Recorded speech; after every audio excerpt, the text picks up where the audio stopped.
Looking through the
Oh, hi, chat. Oh, that's there. Okay. Yeah, well, you don't get much warning nowadays.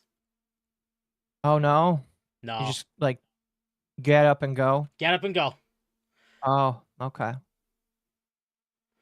Damn. It's Dogwave chat. It's Dogwave. Here, I'll move this, and I will fix that, and we'll mess with this as it goes. Oh, hi, chat. How are you? I don't have Marshall on the screen. Hold on. How dare I you? see how it is. Oh, I see how it is. I'm just invisible to you. Hi, You everyone. I'm here too. are. You are. I can't believe you would do that. I need to fix some things in OBS, and where is your Foogie? There it is. There we go. It should be scampering around somewhere. Where's Marshall? There's Marshall. There I am. Yeah, there I am. Is Bohemian's Leaving Forever number 7? Oh no, okay. I'm gonna address that rumor right now. I've quit Warhammer 48 times. Thank you. Once I get listen, once I get to 50, I get a free milkshake. Fair. You gotta get all the way to 67. I heard that's the new number that everybody likes.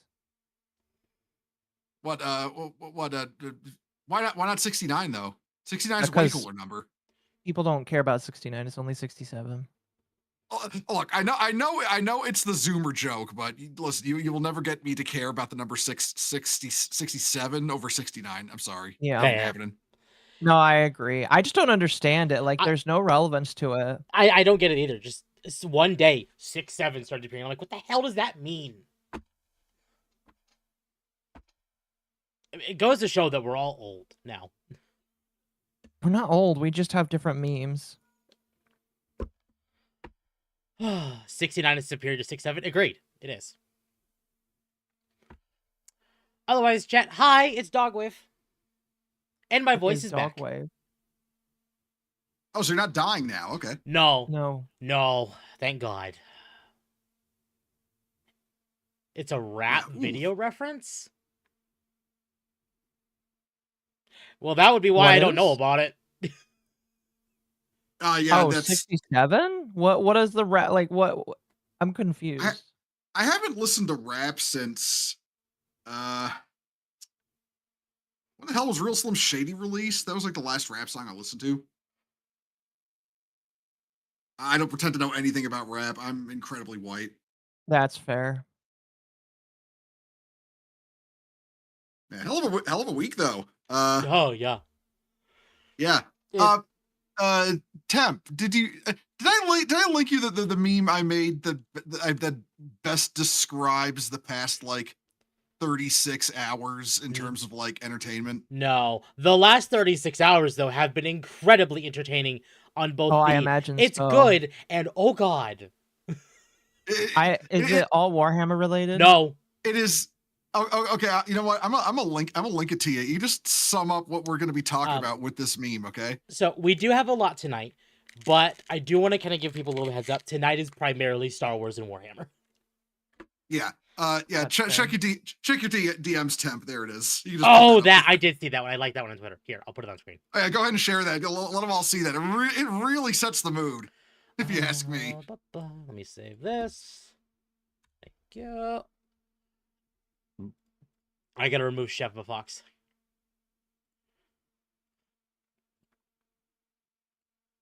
Oh god, that's locked, so I can't resize it, so I didn't see it. There we go, chat.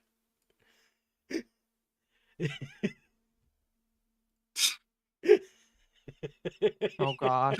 That really sums it up, doesn't it? It really does. Yeah, the thing is, I don't think they have. I don't think Star Wars has. Star Wars is a we'll wait and see. Yeah. 100% is. To kind of give Oh, go ahead. I don't know. I'm taking the hope pill on Star Wars on this one. That's my stance though. That's just my stance. Well, as I said, we'll go more into it, but I'm gonna kind of give a little bit right now. I have mild hopium. The only reason it's not full blown is because the guy that's running Star Wars now is Dave Filoni. And well, he was, part of George's entourage. But so is Kathleen Kennedy, and we know Filoni endorsed the Acolyte. Yeah. So Now, I can look at it. I can honestly look at it this way, where, of course, Filoni's gonna endorse like the thing that was literally the pet project of his boss. You know, because that the Acolyte was her pet project. You know, Yeah. on a similar level to the sequels. Like, Right. I mean, like she personally assigned that. I forget her name off the top of my head. I just call her Blockhead because if you've seen her ever seen I'm her blanking her face, name. I know shit. I've pretty much I know who you're Kathleen talking about. Kennedy? No, no, not the hold on. I'm gonna look it the up. Harvey Weinstein handmaiden that directed the Acolyte. Chad, if anyone knows the name, Because- otherwise I'm gonna look for it right now. Leslie Headland. Oh Yeah, gosh. Oh, right. Headland? Leslie Headland. Something? And she was Yeah. a very big part of Harvey Weinstein's entourage, so to speak. Yeah. What does Yeah, that mean? yeah. That like she was like She was in groomed. his group? I see. She was groomed Yeah. by Harvey. And probably did some of that herself as well. Let's be real here. Yeah. They all knew. And she made a very big deal in saying that this is to spit on George. Not even made to like continue Star Wars. This is being made very specifically to destroy George's like anything he's done. I see. Yeah, Which like, is the thing with why the the Acolyte really stings, and Filoni's endorsement of the Acolyte really stings because the Acolyte is to Star Wars what female Custodes is to Warhammer. It literally destroys is, everything. Yeah.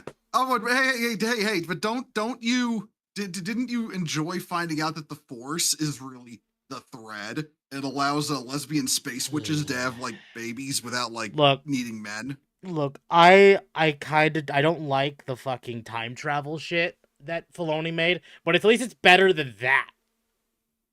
I'm gonna stick with I'm sticking with the idea that the whole Acolyte, like Filoni probably only endorsed the Acolyte because when it came to Kathleen Kennedy, he was basically a yes man. And that was it's like with like putting Headland in charge, who was friends with Kennedy. That was honestly more Kennedy's project than Headland's. Yeah. Like this is one of those things that like hopefully this is the case. We'll see. We'll have to wait and see. On the surface, knowing what Filoni's done a lot of great work. I've come to a point where we're never going to have George level Star Wars again. But we will at least have, hopefully, knock on wood, better stuff than whatever we've been having since 2013. Yeah, because remember, despite all the bad shit, some things like say Rogue One and Andor. Rogue One slipped through the cracks. Andor, that's basically like the standard Rogue One, Andor, and Mando season 1 and 2. Right. If they can do this, and again, chat, we'll get into it more because there's articles and we have other stuff like that.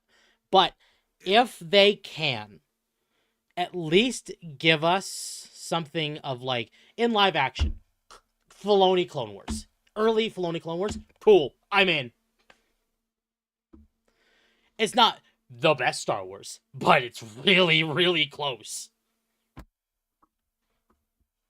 Yeah, I'm fully believing we're not going to be getting Lucas level Star Wars again. And no, I am okay with that as long as what we get is good. Exactly. Yeah. Not every animated show every episode is fantastic, but Clone Wars, Rebels, Bad Batch, they were all good. They had fantastic episodes in each, but there were also bad episodes. But that's the thing is you can't. And nope, bite my tongue. I have a habit of that. We need to wait and see. Yeah. Listen, I'm taking the hope injection. Yeah.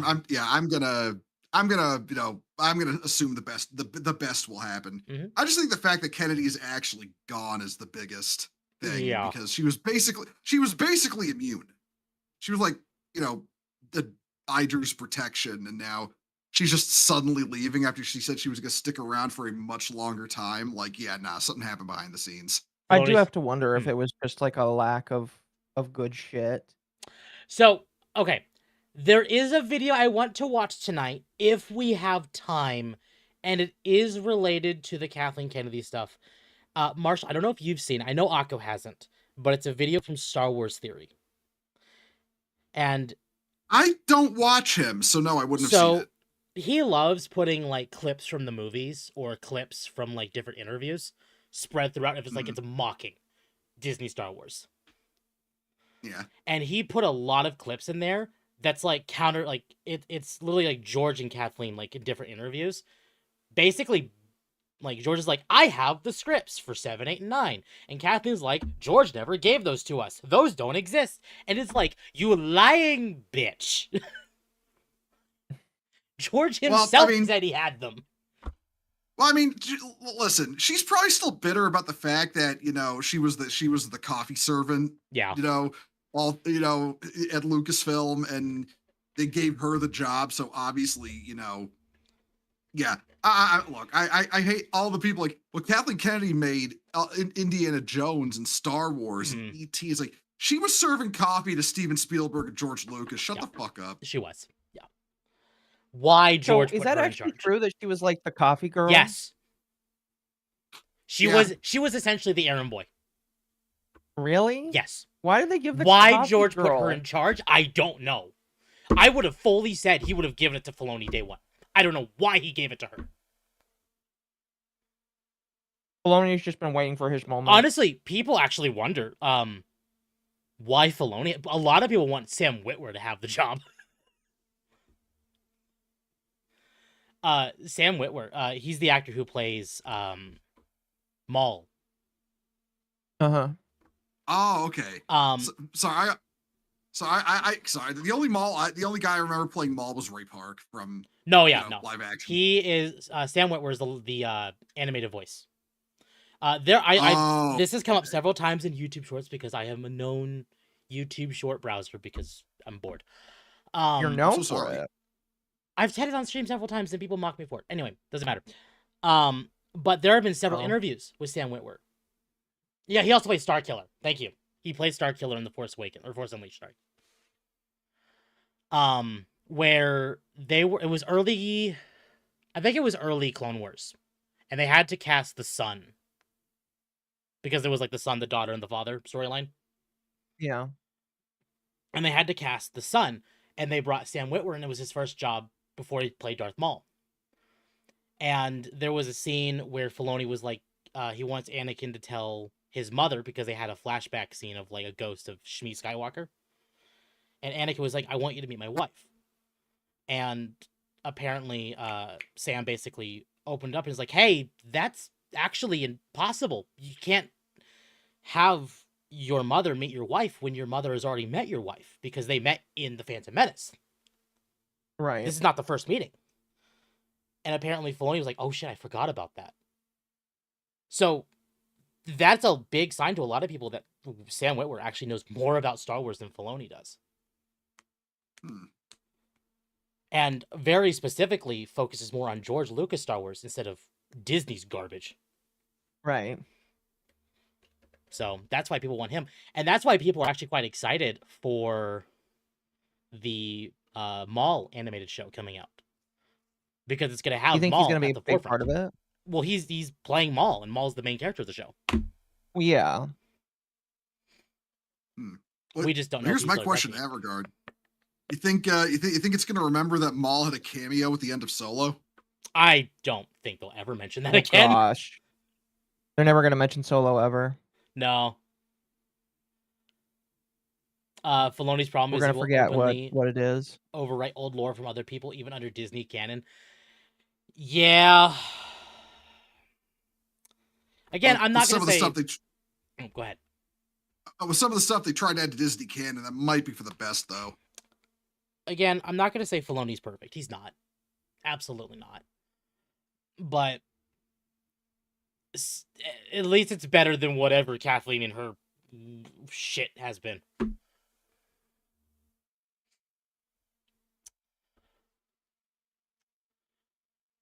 Otherwise, chat, hi, it's Dogwave. We've been rambling for a bit. We have a guest tonight. I don't know if people have noticed. Did you not introduce him? No, chat, this is Marshall. Hello, Wow. I'm Marshall Beaumont. I'm the guy that quits Warhammer every week. I can't believe you. We've been rambling, and I have a feeling this is going to happen.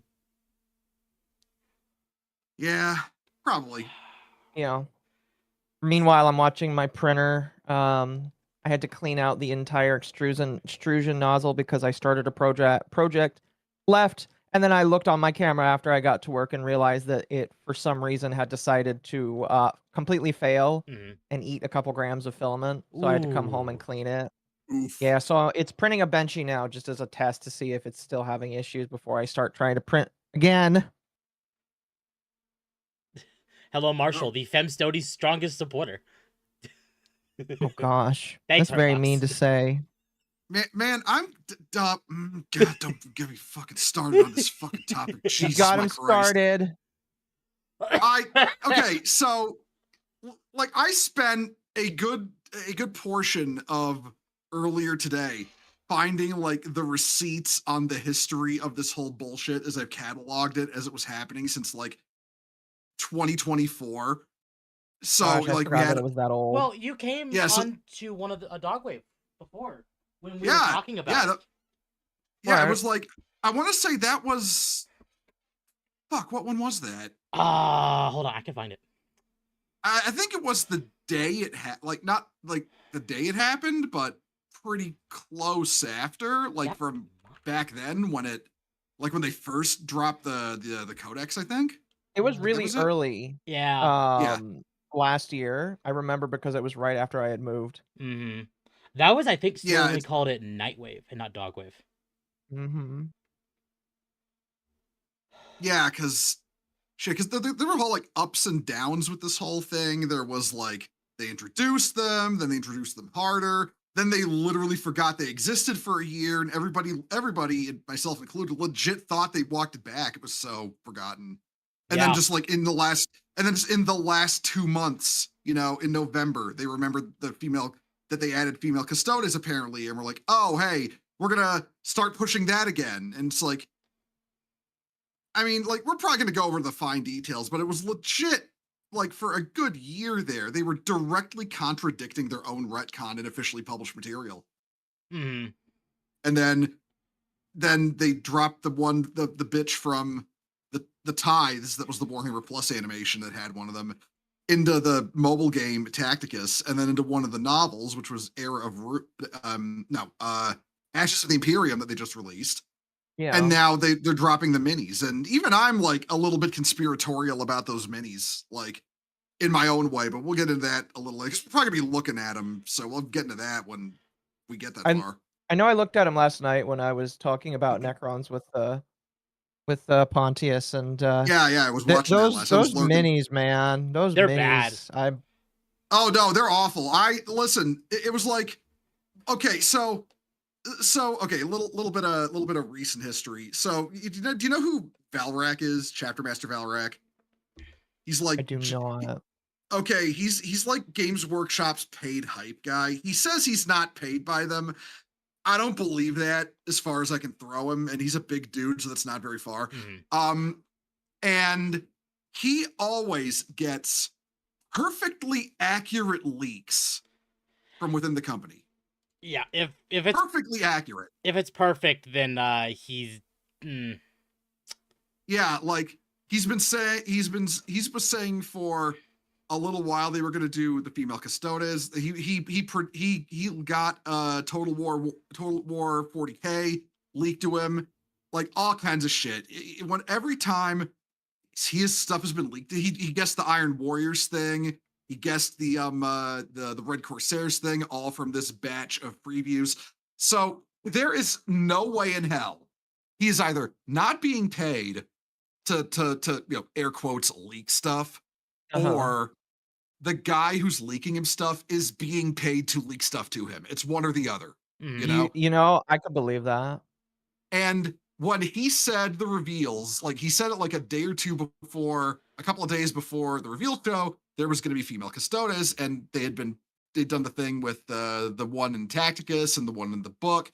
And I was like, well, that settles it. If his leaker is saying it's happening, you know? So that was basically we're like, okay, yeah, this is happening. Now we're just gonna watch the train crash and laugh. And that was my coverage of the reveals on my channel. Mm. But when they I knew they were gonna be there, but they're just dudes. Yeah, With, they're they look they're, just like dudes. they're dudes with long hair. They're just dudes, men with long hair. And is And, it too early to get conspiratorial, or should I also, wait a bit? Okay, maybe this is just me, and maybe I'm going to sound really dumb with saying this.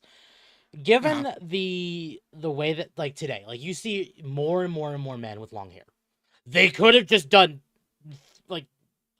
Space Marines, guys with long hair, and that I think people actually would have not cared. Well, that's the thing too. A good portion of these female head opters are also straight up bald. Like one of them in the preview show was bald, and I that one I didn't actually think was female when I first saw it. And I saw we've all seen probably the one with the pony, the one with the ponytail, like the It's Ma'am Custode. No, we've all seen that one by this point probably. That's the one where when I saw it, I knew it was like, oh, that's the one they really want you to notice as female, even though that just looks like a dude with long hair. Yeah. Yeah. And oh my God. We're really balls deep as well in that the thing they said would never happen is happening thing. Not because we got female Custodes, but we got female Custodes, and they have all but admitted they're going to remove Sisters of Silence from the setting. Even though they announced the Horus Heresy 3rd edition with Custodes and Sisters of Silence. So no, right. they people ask if the Sisters of Silence will ever be getting an update, like updated models of their own or new units. And the guy in the stream said, and I swear to God, this is verbatim, they have rules in the book. Okay, for how long? You guys, these same people almost threw the fucking Death Watch, an entire 40K faction, in the bin this edition. So yeah, how long are they going to keep Sisters of Silence around? Mm-hmm. Do you think that they'll just flat out get rid of them and in tow for female Custodes? I think they're actually going to, and they're okay. So do you know do you know the actual timeline of events in the setting around Sisters of Silence? Not really. I'm slowly getting there. We're going through the general factions right now, and then I'm going to be more specific on Imperium factions. Okay, so here's the super-duper short version, which isn't short at all, but for 40K, this is short, okay? So the Horus Heresy happens. The Emperor, tells Horus, being heretical is gay, and fucking deletes him. And then he gets put on the throne, and then all kinds of shit. And then the Great Scouring happens. That's the Great Scouring is the what they're going into in the Horus Heresy books now. It is the aftermath of the heresy, where the Imperium strikes back at the traitors, and then they eventually get pushed to the Eye of Terror. It's a whole war in and of itself. And during that period, basically it was written in 40K, the Sisters of Silence get targeted by the High Lords of Terra as they don't trust them because they're blanks and stuff, people without souls who are anti-psyker. And the Sisters of Silence eventually end up, disbanding and leaving the Imperial Palace. And that's where they were for 10,000 years. They spent 10,000 years scattered about the galaxy, not really directly contacting the Imperium, still doing their thing against demons and chaos, but clandestinely, so they wouldn't get caught because they were considered heretical. Yeah. And they had a very brief return in the War of the Beast series that's set, after the Scouring, I think it's 2,000 years after the Horus Heresy. That's when the War of the Beast happened. So not quite mainline 40K yet. They have a brief comeback there, but that was really it. Mm-hmm. And then in 8th edition, they wrote a novel series. It's called the Watchers of the Throne books. There's 2 of them. They're really good books, by the way. I actually recommend them. I don't recommend buying them. Anyway, so in those novels, the Watchers of the Throne books, the first one, they make it a plot detail that the what do you call it? The Captain General, the Custodes is like, hey, shit's hitting the fan. You girls got to come home. And then they're like, okay, we will. And they return to Terra, and the Sisters of Silence are reformed. So that was 8th edition lore. But I think they're going to use the whole thing that the sisters get kicked out of the palace in the Scouring to squat them, to push the female Custodes instead. And then they'll just forget about them in 40K. That's what I think is going to happen. I do like that they kind of mildly canonized that the female Custodes are also dumb, like really fucking dumb. Did they really? No. I mean, the fact that they forgot to put triggers on their yeah, so they can't fire.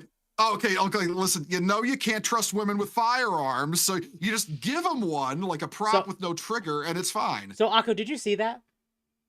Yeah, we talked about it last night. Some of us think it was AI. I could believe it, actually. Oh, no, I recently accused... Okay, so did you see the article of Games Workshop saying we definitely don't use AI? Yes, I did see that.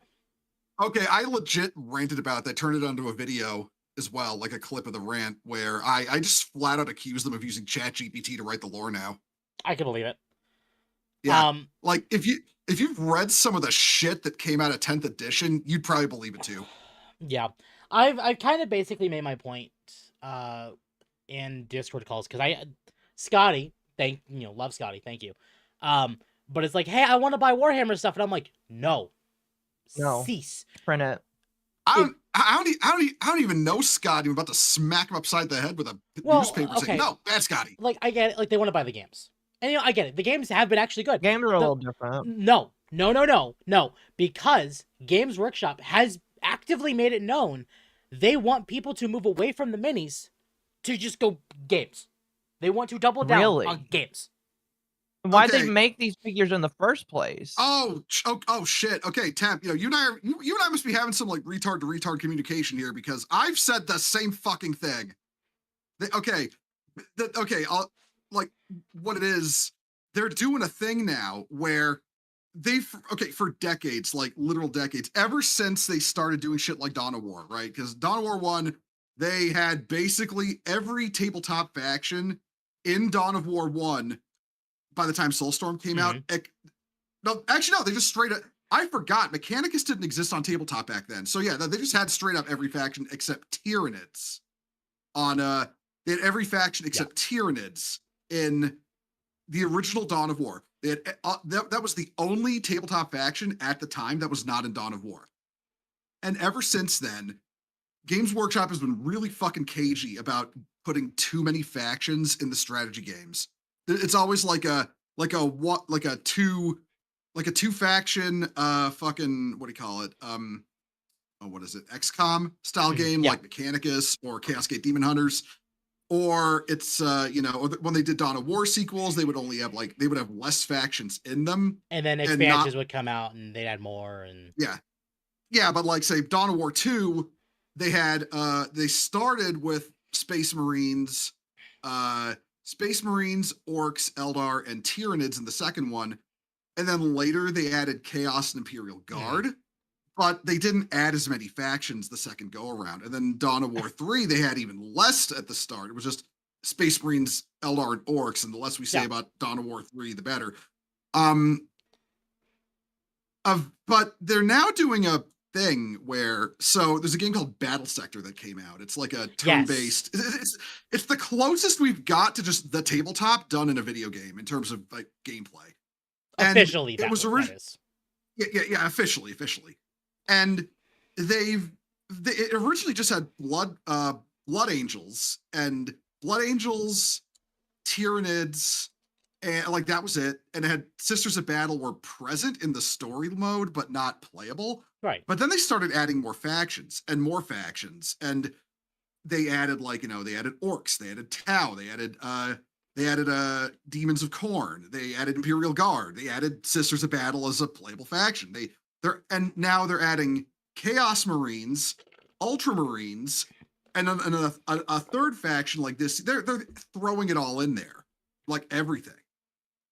And then there's Total War Warhammer 40K, which if that's anything, because Total War Warhammer is literally just old Warhammer Fantasy. The whole fucking thing is a video game.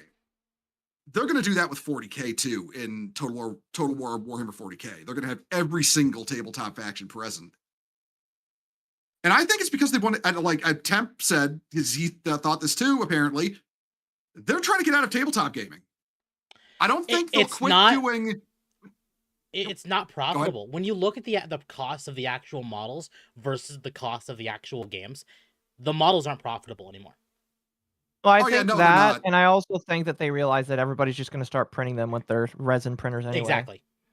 Oh yeah, no, they could just sell the STLs and that's it. They'll never do that. Games Workshop has had like, okay, I know Arch Warhammer. You know, I'll call him that. He just goes by Arch nowadays because GW tried to sue him over that. But Arch knows more about this than I do. But I've watched him talk about it, and I remember many of the points, which is basically Games Workshop's original factory is incredibly inefficient, and their second factory isn't much better. And now they're trying to open a third one. They use a lot of manual labor instead of machine labor. It's an incredibly inefficiently run factory, and that is the cause of most of their supply issues when it comes to keeping their minis stocked.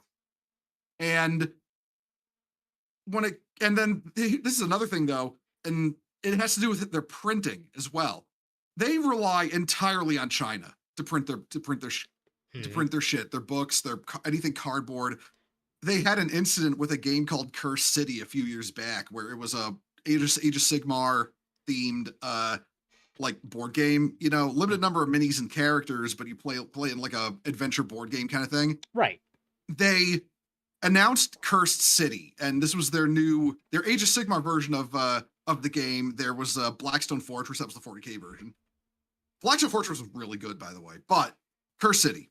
They announced Cursed City, and all of a sudden they say it's going to be a single run, one and done game. They will never print more of it. And this was apparently because the company that makes the cardboard and shit for them over in China fucked them, and they would only ever get one run out of it because they had to change companies. Right. Yeah. And then eventually after they finished transferring companies, they were like, surprise everyone, we decided we're going to bring Curse City back, like we didn't fucking know. You know? And so yeah, they're not only, you know, paying a ton to make those minis, they're also paying a ton to get their books printed, like for the war games and for the tabletop games. The books cost a lot to print. That's why they do it. That's why they do like a 2-year cycle to make people buy new books to maximize the profit based on how much they spend to get those books printed, because it's ridiculous because China. Absolutely, yeah. And that's the thing. Is like when you have to worry about the books, you have to worry about balancing, you have to worry about the models, you have to worry about all that stuff. Or you can pay a game company, like let's say Saber Interactive as a great example of this. An absolute shitload of money and say, make. And they make. And it succeeds. Yeah, and that's the thing too. Like they also make a chunk of money off the license. So it's one of the reasons why even when I'm like, you know, fuck Games Workshop, I'm kind of okay with buying the video game still, because they've basically already earned their money. Now, I agree, but here's my problem with that. Not really a problem per se, but the whole point of the female Custodes is they want to move away from models to games. They're doing this because they know people don't like this, so they're going to do it to double down on that, so they can say, okay, people don't want this, people are gonna stop buying this. Cool, chuck it in the garbage. We're done. Move to games.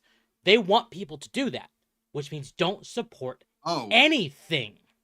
Hold on. I didn't even think of this. You say, so basically you think it's the reason. Okay. So, I mean, I've sent you the pics of the people's, you know, the ratio on the YouTube videos. They know nobody likes this. They know that. I refuse to believe they don't.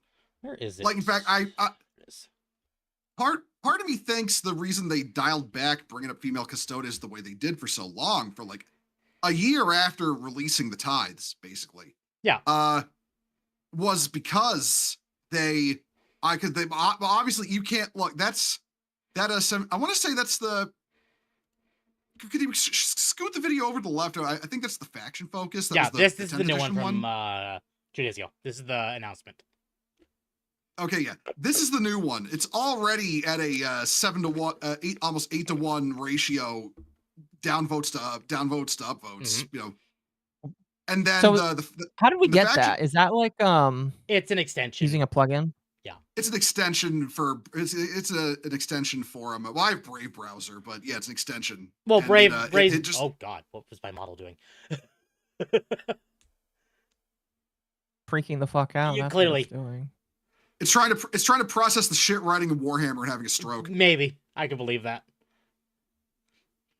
But But no, because Brave is Chromium based, you can pretty much use Chrome based extensions in Brave.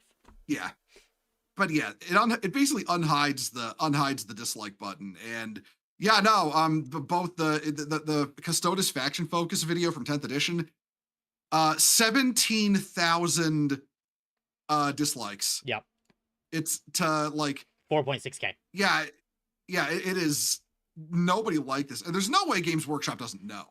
Well, that's exactly, and that's why. No, again, it's completely total tinfoil hat theory that they are doing this intentionally to get people to move over to the games. You know, it's not proven. It's just straight theory, but it makes sense when you look at the success of stuff like Bolt Gun, Space Marine 2. Now, of course, we're not going to say Space Marine 1 because Space Marine 1's remake was garbage. Or remaster, whatever the hell they want to call it. But overall, game success versus model success is wildly different. Models just aren't doing well at all because either no one can find it or it's charging out the ass. And on top of that, you have the models like the female Custodes, and it's like, hold on.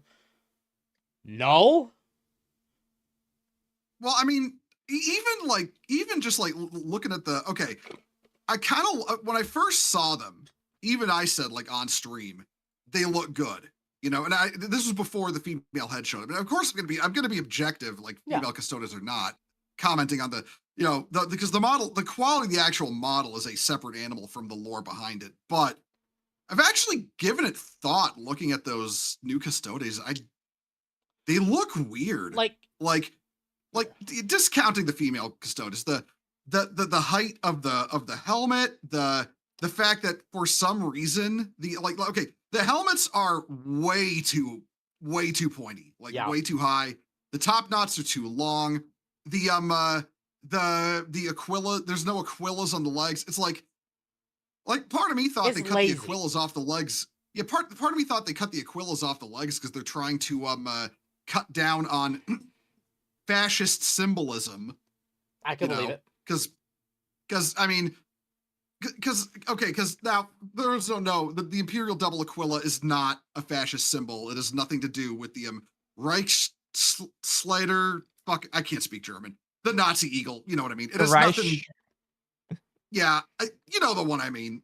Yes. They are not even closely related symbols, like historically in terms of symbology. Given the way the world is today.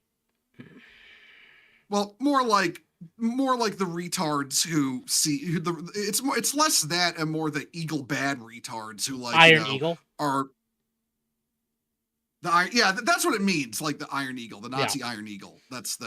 They're not related symbols. They share nothing in terms of history and use. Here's what's really weird about this is they want to double down on like, oh, here's female Custodes, and I'm sure everyone has had this discussion. You have these. Why don't you just double down on Sisters of Battle and Silence? Or hell, if you really, really wanted to, you could make a third female faction like them. Well, there's a couple of answers to that, but the one that's the most obvious, because a thing to understand about Games Workshop, and then I'm coming at you with this from someone who's been into this for like 26 years, going on 27. Like literally, it'll be 27 years in October.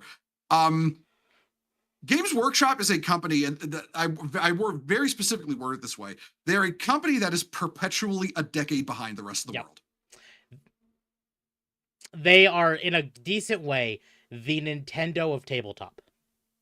Yeah, and all the negative connotations. They are literally a decade behind everyone else. As far as they are concerned, it is still 2016, culturally. as far as Games Workshop is concerned as a company. Like, I know a lot of people are trying to say it's BlackRock, it's Amazon influencing them after the deal. I mean, it's I can believe literally it. none of those. No. It is literally none of those. They are doing this not because they're being paid, not because they're being influenced to secure a filmmaking deal. It is literally it is just retardation and love of the game. See, that's the thing is I wouldn't believe Amazon because it's clear that they want Henry Cavill. And they know what Henry Cavill's favorite faction is, which means if they were doubling down on it because of Amazon, they'd lose him immediately. Oh, he would just walk. Yeah, he would just walk. He walked from The Witcher. He didn't give a shit. He wouldn't give a shit about this. In fact, I haven't seen him open his mouth about this. He's probably seething. Yeah. I mean, if you're conspiracy, okay, so I've got my own conspiracy theory about these designs. So here's a question. Did you see the thing about the female Space Marine, air quotes, heads that came out a while back? I believe we talked about them. It's possible. I think. Yeah, so there was a set, it just came out. There was a set of new, it's like a, what do you call it? Like a upgrade pack. Like they released these. They're just it's just heads. Bits meant to pack. It's just heads. Yeah, it's just Space Marine heads, like some Primaris helmets, some classic helmets like the Beaky and the Mark 7 grill. And I know some people were getting a little mad because there were like some Asian looking faces, some black looking faces, and it's like, why do you care about that? Yeah, why do they care? Yeah, there was a whole thing where in Space Marine 2, they're gonna add like chapter specific character appearances, and one of the ones for the Space Wolves is black, and some people got mad at that, and I was literally like, there were literally black Space Wolves in the novels in 2005. Shut up. Like, look, I get you're mad and you're looking for things to be mad about, but just because the right-wing side tends to be right like most of the time on this matter doesn't mean they're going to be right all the time, and I'm not going to agree with them just because they're that I'm going to call you out on that 10% of the time. I don't care. Like that, like this shit's been around since 2005. But yeah, like in the case of these heads, and there were like articles about it. You could probably look up female Space Marines. It'll be female Space Marines. It'll be some of like the most recent entries. Here. This is I believe this is what they found. Here we go. Yeah, slap it up. Jeez, why do they look like butch lesbians? And this is October. Yeah. Okay. Yeah, this is from October. So, okay, so and there's like, these aren't the only two. There's a bunch on the sprue that. Yeah, I'm trying to find that too. Yeah, it was like, it was, because it was like, it wasn't like here's the thing. I kind of thought maybe they were supposed to be like, they were like really badly done Asian guys, but Flash Gets all, if you know who Flash Gets is, Space King. Yeah, Space King. Yes. They pointed this out too, and they started noticing that they don't look like the other Asian faces done by Games Workshop for Space Marines.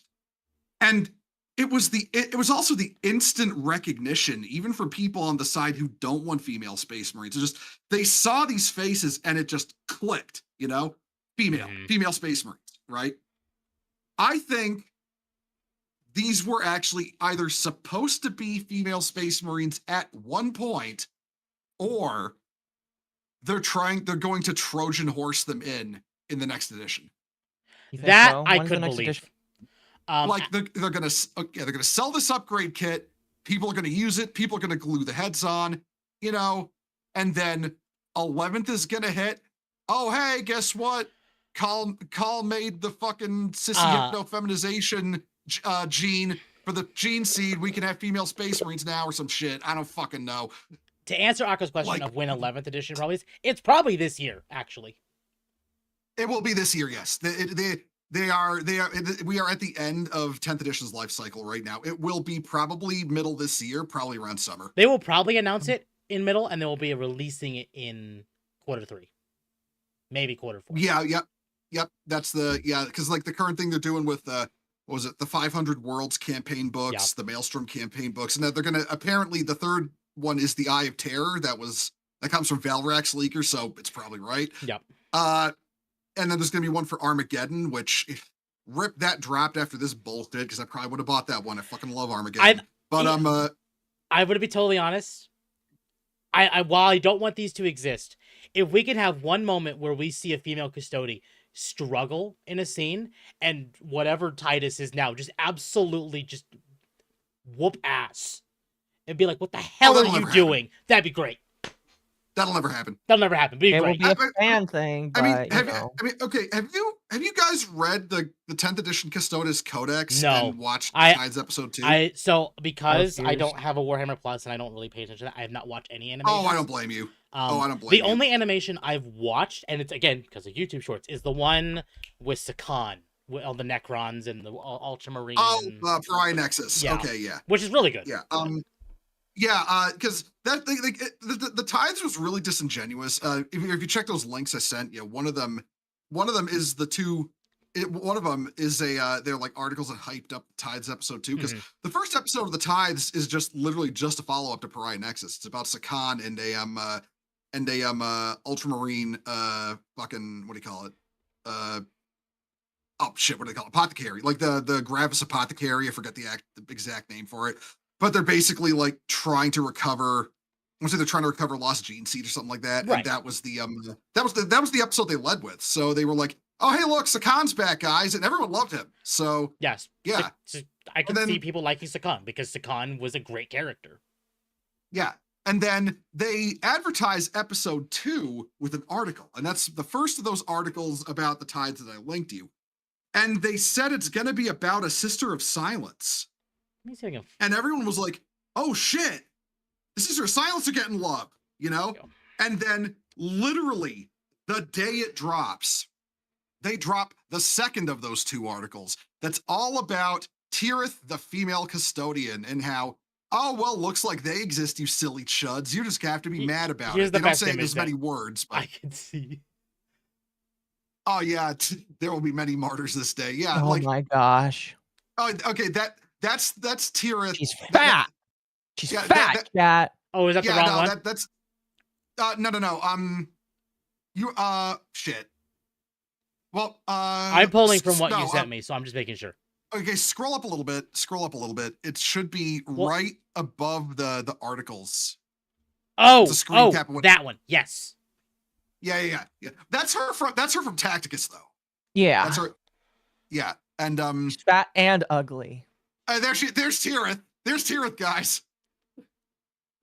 Listen. Maybe this. I'm sorry if this is too spicy, but legitimately, it's ma'am. God, fuck me in the mouth with a chainsword. That is, it's weird too. And you know what the worst part is? It still looks better than the minis. Oh yeah. It still looks better than the new minis. But those minis are so bad, I can't get over it. I saw an interesting post. Go ahead and keep talking. I'm gonna try and find it. But yeah, no, that's Tirith from the Tides, and that was the second instance. Okay, so basically, Tirith was the second thing they dropped, like the second female custodian example they dropped. The first 2 were I'm gonna try to pronounce these names to the best of my ability. These are in the images I sent you. It's the second batch of images. They're on like timeline order of release. So okay, the first 2 images I sent you, they are examples from the first edition rulebook of 40K and the 8th edition Custodes Codex. Right. And they're both kind of like this is the first one. This is from Rogue Trader. For those who don't know, Rogue Trader was the first edition of the game was called Warhammer 40,000 Rogue Trader. That was the title of it. And this is from first edition, where it's going over the Imperial factions, it's going over the Adeptus Custodes, and very specifically calls them men. So there's our baseline, okay? That's our lore baseline that we're going with. The second image in those 2 is from the 8th edition Adeptus Custodes Codex, the first official codex they ever had in 40K. They had a rule book in 7, but not an actual codex. And then this was their first codex, and it says the following. Do you mind if I read it off? Go ahead. Okay. It is known that all Custodes begin their lives as the infant sons of the noble houses of Terra. It is a mark of incredible prestige to surrender one's child to this most glorious of callings within the Imperium, as many notable clans amongst the Terran aristocracy have willingly given up almost entire generations of newborn sons to earn it. So we have very specific language here of it is known as an established fact, all custodians, every single one, begin their lives as infant sons, males of the noble houses of Terra. And then at the bottom, aristocracy have willingly given up almost entire generations of newborn sons to earn it. Like, incredibly gender exclusive language. There's no wiggle room for interpretation here that there may be female custodians. And now some people will argue, oh, hey, we don't know the exact creation process. And the deal with that, and this is like creative writing 101 here. You don't need to explicitly say the process isn't compatible with women to say the process isn't compatible with women. Mhm. If the custodian guard, if the Adeptus Custodes could recruit girls, newborn girls, they would. Well, so there is, I forget which comic or book or whatever it is. I know I talked about it yesterday with Magma, where there was this female child, very, very, what's the right word I'm looking for? Gifted. And was, for her age, was incredibly gifted, especially when it compared to like actual Space Marines. To the point this one Marine was like, holy shit, you are something. You should not exist. And she wanted to take the test, or wanted to, do the whole Space Marine thing. And it's like, look, I'd love you to. Yeah, you can't, because you will likely die. Yeah, like even if she survived to the point where they could try to put gene seed in her, the gene seed would kill her. Yeah, exactly. No, ifs, ands, or buts about it. She would just die. Exactly. It would just kill her. Exactly. It's not like they didn't want to. It's like, we don't want you to die. I believe, and you might have to correct me, she did become a Sister of Battle, I believe. That wouldn't surprise me. Yeah, no, it's like, and it's somebody in chat just said, Salcor03, it's the Imperium. If they could, they would. Yeah, exactly. Yeah, the Imperium is, it's kind of funny because, the Imperium is weirdly more progressive than modern day, because they literally do not give a shit as long as you're human. If you are if you are human and you can wield a gun, grab that gun and go. Yeah, it is. Yeah, it is. They have no. There are cultural things there are cultural things like denoting where men and women can't do things, but it is strictly in senses like, say, okay, like the Vestorian Firstborn Guard Regiment, they will take before anyone the firstborn sons of the people of Australia. The firstborn sons are always the first pick for the guard because that is their tradition. But they won't deny women who sign up of their own accord, but the firstborn sons are always getting picked first. Right. Or Valhalla, for example, the Valhalla Ice Warriors. They do a thing where they do gendered regiments, like a regiment of men, there'll be a regiment of men raised and a regiment of women raised, and they keep them separated. It's like the whole plot of the Caiaphas Cain novels is that he's put in charge of two vastly depleted regiments, a male one and a female one, that are merged together into one regiment. And the first novel is like the whole headache that causes, because they come from a culture where they don't cross the streams, in terms of gender with recruitment. Right. But then there's worlds like Cadia where it's like, oh hey, you just came out the womb. Here's a gun. You're a soldier now. It's like they don't give a fuck. They could not give less of a fuck. And then, of course, the Sisters of Battle, where it's like in their case, it's politics, because they're literally not allowed to recruit men. It's against the law. See, I don't know. Maybe this is just me. Maybe maybe they got to be more inclusive now. Well, that was entirely Goat Van Dyer's fault with getting too much power at like getting too much power to the point that like the Mechanicus turned on him, the Space Marines turned on the fucking Black Templars. Like the Black Templars led the charge for the Space Marines in that war because they were like, man, fuck this guy in particular. He's making the Imperial faith look bad, and like because the Sisters of Battle whole history was that they were basically they were Van Dyer's bodyguards, and there was bodyguards and his like handmaidens and concubines and stuff.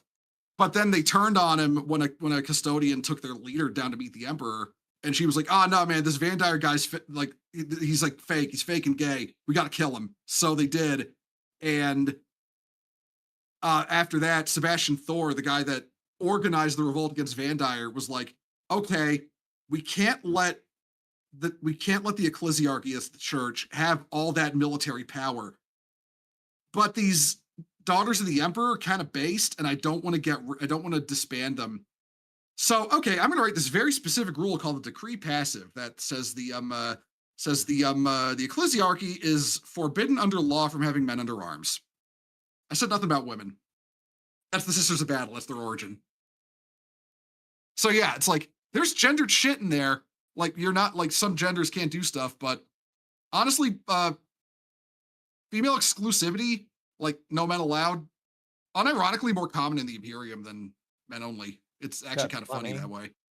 Like, I mean, it was kind of even, but you know, now Custodes can be women as well, apparently. But yeah, more to the point, women just taking over all of men's spaces. I mean, that's really what it is. It's not. It's like, why would you build up the Sisters of Silence when you can break down the Adeptus Custodes? You know. Mm-hmm. But yeah, that's the. I tangented. I'm sorry. Sisters of Battle. Yeah, but yeah, no, that's the. But yeah, specifically, that is the the language of that that establishes who can be a custodian and who can't. It's very specifically men only. Identified as only men in the earliest lore, in the earliest books and lore, and then when they became a tabletop army in 40K, it was once again they can only be men. There are only men, and then there's dozens of other books that reaffirm this. So it's really, you couldn't find anything before 10th edition that even implied there could be a female custode until 10th edition. It was just not a thing. And then second set of pictures, those are from the Codex, the 10th edition Codex, and that was where they just started showing up. And the writing is exactly what you would imagine it would be for a female character breaking the glass ceiling, as it were, of an all-male faction. You have two female custodians, Calades Tarvovalia, I don't know if I'm reading this right, Kesh, and then the other one in the other thing is where the fuck's her name? Shield Captain Bizarra Agonades, and they are exactly the kind of woke girl boss you would imagine. Kesh tries to teleport. Okay, so custodians do a thing called the Blood Games. The whole point of it is a custodian will try to fight sneak and fight their way through the Imperial Palace, get into the throne room, and kill the Emperor. The whole reason they do this is to try to train the custodians to stop them. It's like a military war game scenario, right? Like, so they keep their skills in protecting the Emperor sharp, so they know what they're doing if shit hits the fan again, like it did during the Horus Heresy. When Kesh is introduced, so this is why I believe these were written by ChatGPT, or Sophie, Lilith, and Kamal, who have never ever touched 40K lore in their life. But either way, bad luck. Her idea of winning a blood game is teleporting a virus bomb into the Golden Throne. Those weapons that blow planets up. Really?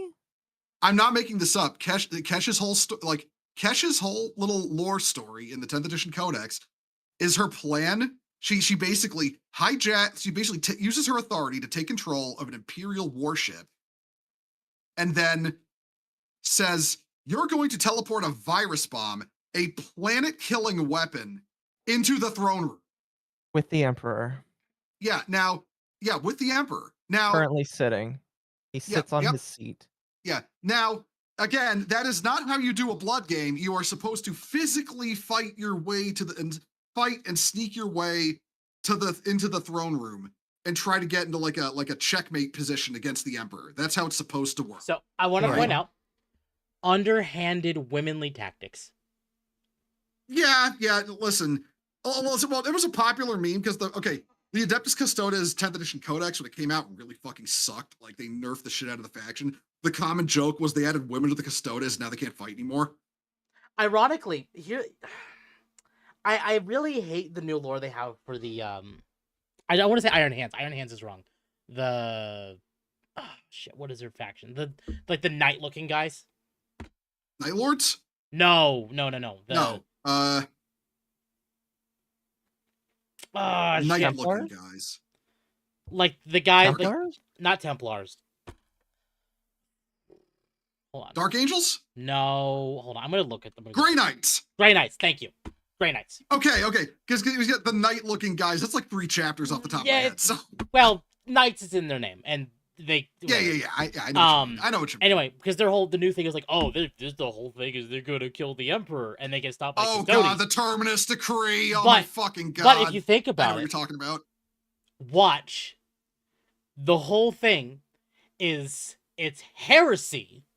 They find it heresy. There are female Custodes, and that's why. Huh.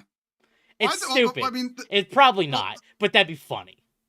Well, no, the Terminus Decree is stupid for another reason because it's like, so apparently the secret sanction the Emperor gave the Grey Knights was to make sure he never gets off the throne. Yeah.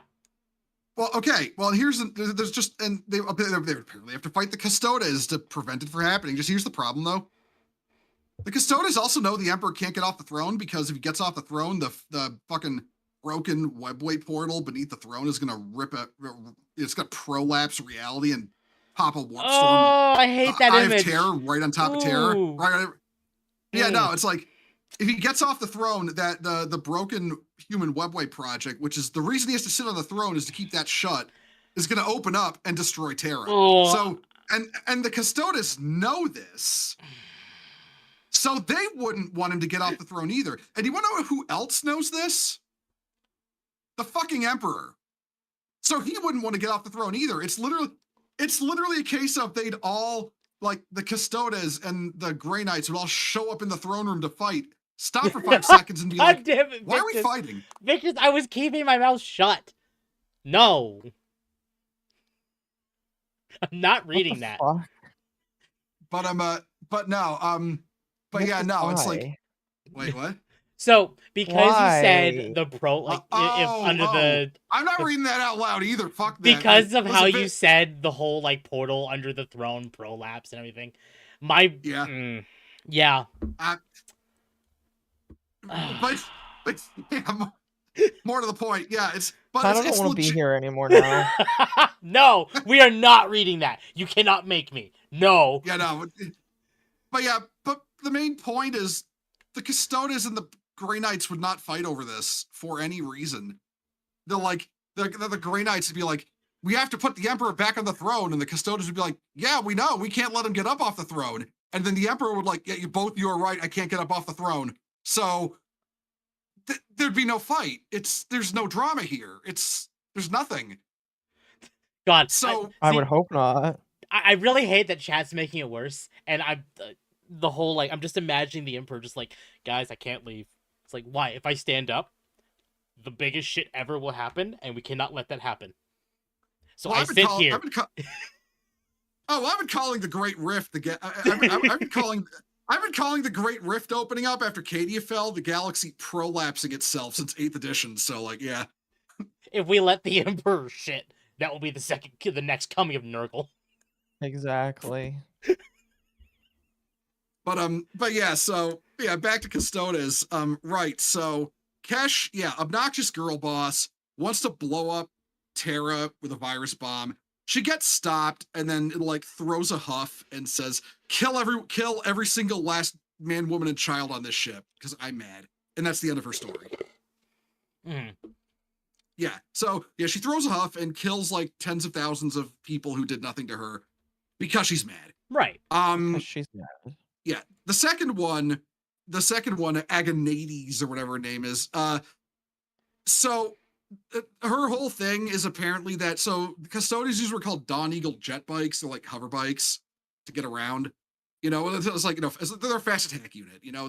They drive on the hover bikes. They've got like, their guardian spears that they joust with them. And then the bikes themselves have like hurricane bolters or frag launchers. They're like, they're combat hover bikes. Yeah.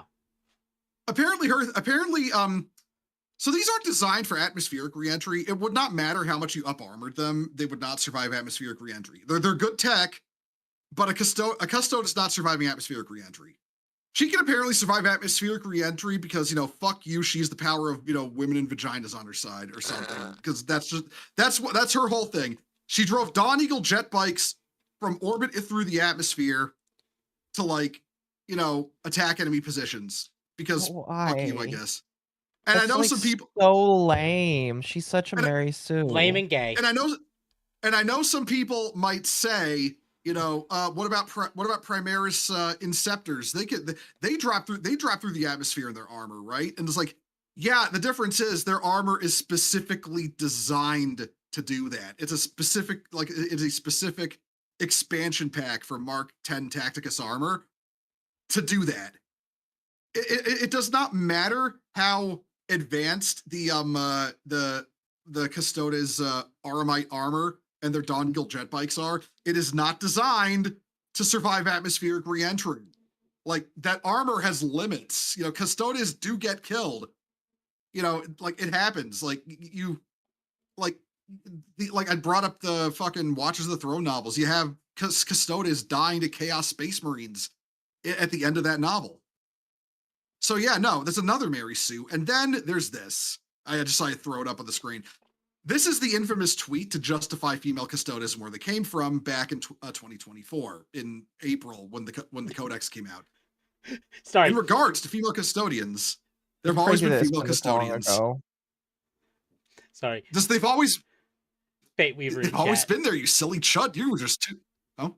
Fate Weaver in chat. Stand by for titty fall. Oh, but we all know the female custodians probably have no tits. Yeah, they have no offensive. tits. They're all butch lesbians. They are. Oh god, Brock Lesnar's daughter is what I think. Oh, I could say something so much worse than butch lesbians, but I don't know if you'll want me to because I don't want to get you canceled. Temp doesn't care. Try. Anyway. I don't care. Oh, okay. Okay. You know what? They're just trans women. No, I can believe it. I was going to say maybe that's how they got their female Custodes. They're all men, but they're trans. I could believe that being the next route they take. Because I remember all the way back when the Madame Manjaw things started happening in female character design. That was that was Abby in Last of Us 2. Like, Abby was really the patient zero with that shit. And I remember I don't know where I could find the actual, where it was posted, but I do remember reading this. There was apparently someone who worked on the game spoke up and literally said the reason they designed Abby like that and why they manned up the girl from the first game, I forget her name off the top of my head. I hate The Last of Us. But the reason the reason they manned up all the women is literally because they didn't want to offend trans women anymore. And legitimately, I could see that being the design impetus behind the female Custodes. They don't want to appeal to women. They want to appeal to trans women. Mm-hmm. Exactly. And that very specific. And because so people don't get the wrong idea, because I do not hate transgender people. I know a lot of people thought I did for a while because thanks Wokehammer for that reputation. But I do not hate trans people. Wasn't the Wokehammer stuff the reason we had you on the first time, actually? Yes. I think so, yeah.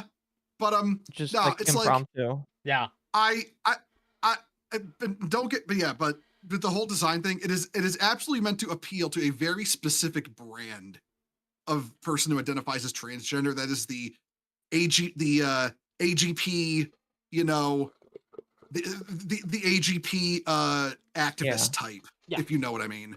Yeah, I'm And very familiar with AGPs. I want to make it clear, chat, real quick, before I get off the Brock Lesnar stuff. I don't mean anything bad by saying his daughter looks a lot like him. It's funny. That's brutally it. sad, though. Because she does look like a butch lesbian. Mean. I'm not saying she is, but she does look like one. Oh, but remember they'll use his daughter as an example of, oh, look, women do look like that. And it's like, yeah, when they lose the genetic lottery. Yeah. Yeah, listen, there's a reason why iDubbbz isn't going to have a daughter, because they don't want her to have the eyebrow. Literally, iDubbbz's wife, Anissa, said, I don't want to have kids with you because you're going to give her your ugly eyebrow. It only looks hot on men. And it's just like, oof. Not only is she saying she doesn't want to have kids with you, but she doesn't want to have kids with you because she doesn't want your kid to be ugly. See, okay, you know what I think of when I see her? And again, no disrespect. Have either of you seen Matilda? Yeah. Yes. Oh, wait. You know where I'm going with this. Well, it's Trunchbull. It's the bad guy, right? I've never actually seen it, but because my boyfriend Ash has talked about it. He's seen it, and fantastic movie, I know by the way. I know the character. You know, I've never seen it. Yeah, she was actually an Olympic athlete. That's why she looks the way she did. Yeah, exactly, and that's why Brock Lesnar's daughter looks like, because she's also like she's training to be. Yeah, you know, it makes sense. I feel sad for. But they'll also use these like women that look like that, like literally like one in a million hyper masculine looking women as an excuse to design every female character to look like that. Like, you know, put like 5 pounds of fucking beef on Mary Jane's jaw in Spider-Man. Oh God. And it's just like there are very specific men that are into that, and I highly doubt that a majority of them all play Warhammer. Yeah. Well, honestly, realistically, and again, women who look like this, men who look like this, I'm telling you right now, most of them probably are not even like, they're not into computers, not into video, they're not nerds. They are into sports and working out and athletics. They're into their protein. Yep. Well, I will say this. I mean, we do know that because I remember I said Abby from Last of Us 2 was patient zero for using this kind of character design. I mean, that literally was just a case of Cuckman being all like, you know, he's into that. Like, that's his fetish. Like, there's a character that looks like him who fucks Abby. Like, we know what you're into, Cuckman, okay? Yeah. You're not fooling anyone. Oh, gosh. But, right, yeah, so, but yeah, the tweet. That's it. That was the entire justification for female Custodes. That's it. Right there. And it doesn't... And yet... Oh, go ahead. Go ahead. It's so pandering. And that's, like... I would say it'd be better if you didn't clearly make it pandering. But no, it wouldn't be. It's pandering no matter what you do. Yeah, and it's like, and it really does feel like, maybe I'm reading too much into it, but it does feel targeted. Like, it does. It's like the way I describe it. Oh, you silly, stupid chuds, you just didn't notice for, you know, the better part of 20 years of Horus Heresy content that and since 8th edition 40K that, like fully half those Custodes minis are female. They just have their helmets on because it's like, fuck you, Games Workshop. Yep. We were not born yesterday. But yeah. I think what's more upsetting is that they're just trying to retcon it without like being honest. Because if they were honest, I'm sure more people would not care as much. Well, I mean, if they were honest, they wouldn't be able to retcon it. That's the problem. That's the problem, yeah. Because they have to do it in a sense of you just never noticed. Because if they try to go at it from a lore perspective, where somehow the custodians suddenly started getting female recruits, then you have to answer the question of how they're created. And if you answer that question, at that point, now you have to bring up, okay, but if it always worked, why didn't they always? You know? Because the only way to change how to create them was if the Emperor came back to redo it, because he's the only one who knows how to create the tech that makes the Custodes. He's the only guy that can do it. And you know what? If they wanted to do it and have a way to bring the Emperor back off the throne and have him do that and make it make sense lore-wise, that's different. But this is just shoving your fist where it don't belong. Right up mean, the woman's ass. Yeah, well, of course, I'm of the opinion that even if they tried to come up with a lore reason to change the creation process, this goes for Space Marines as well. Yeah. With what we know about the people who want this to happen, it would still be woke pandering. Just because you can justify it in the lore all you want, that does not change the motivation. Agreed. Yeah.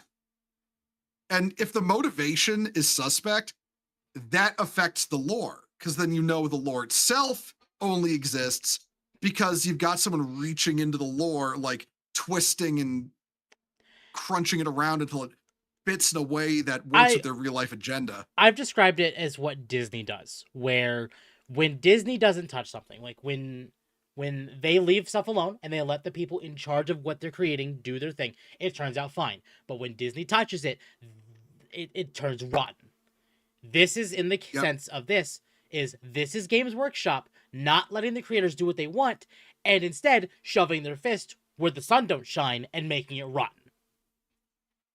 Well, it's kind of funny too, because when it was Aaron Dembski-Bowden, one of the authors, he wrote Master of Mankind, right? And so the first person to write the Custodes and the Sisters of Silence into the books was Dan Abnett.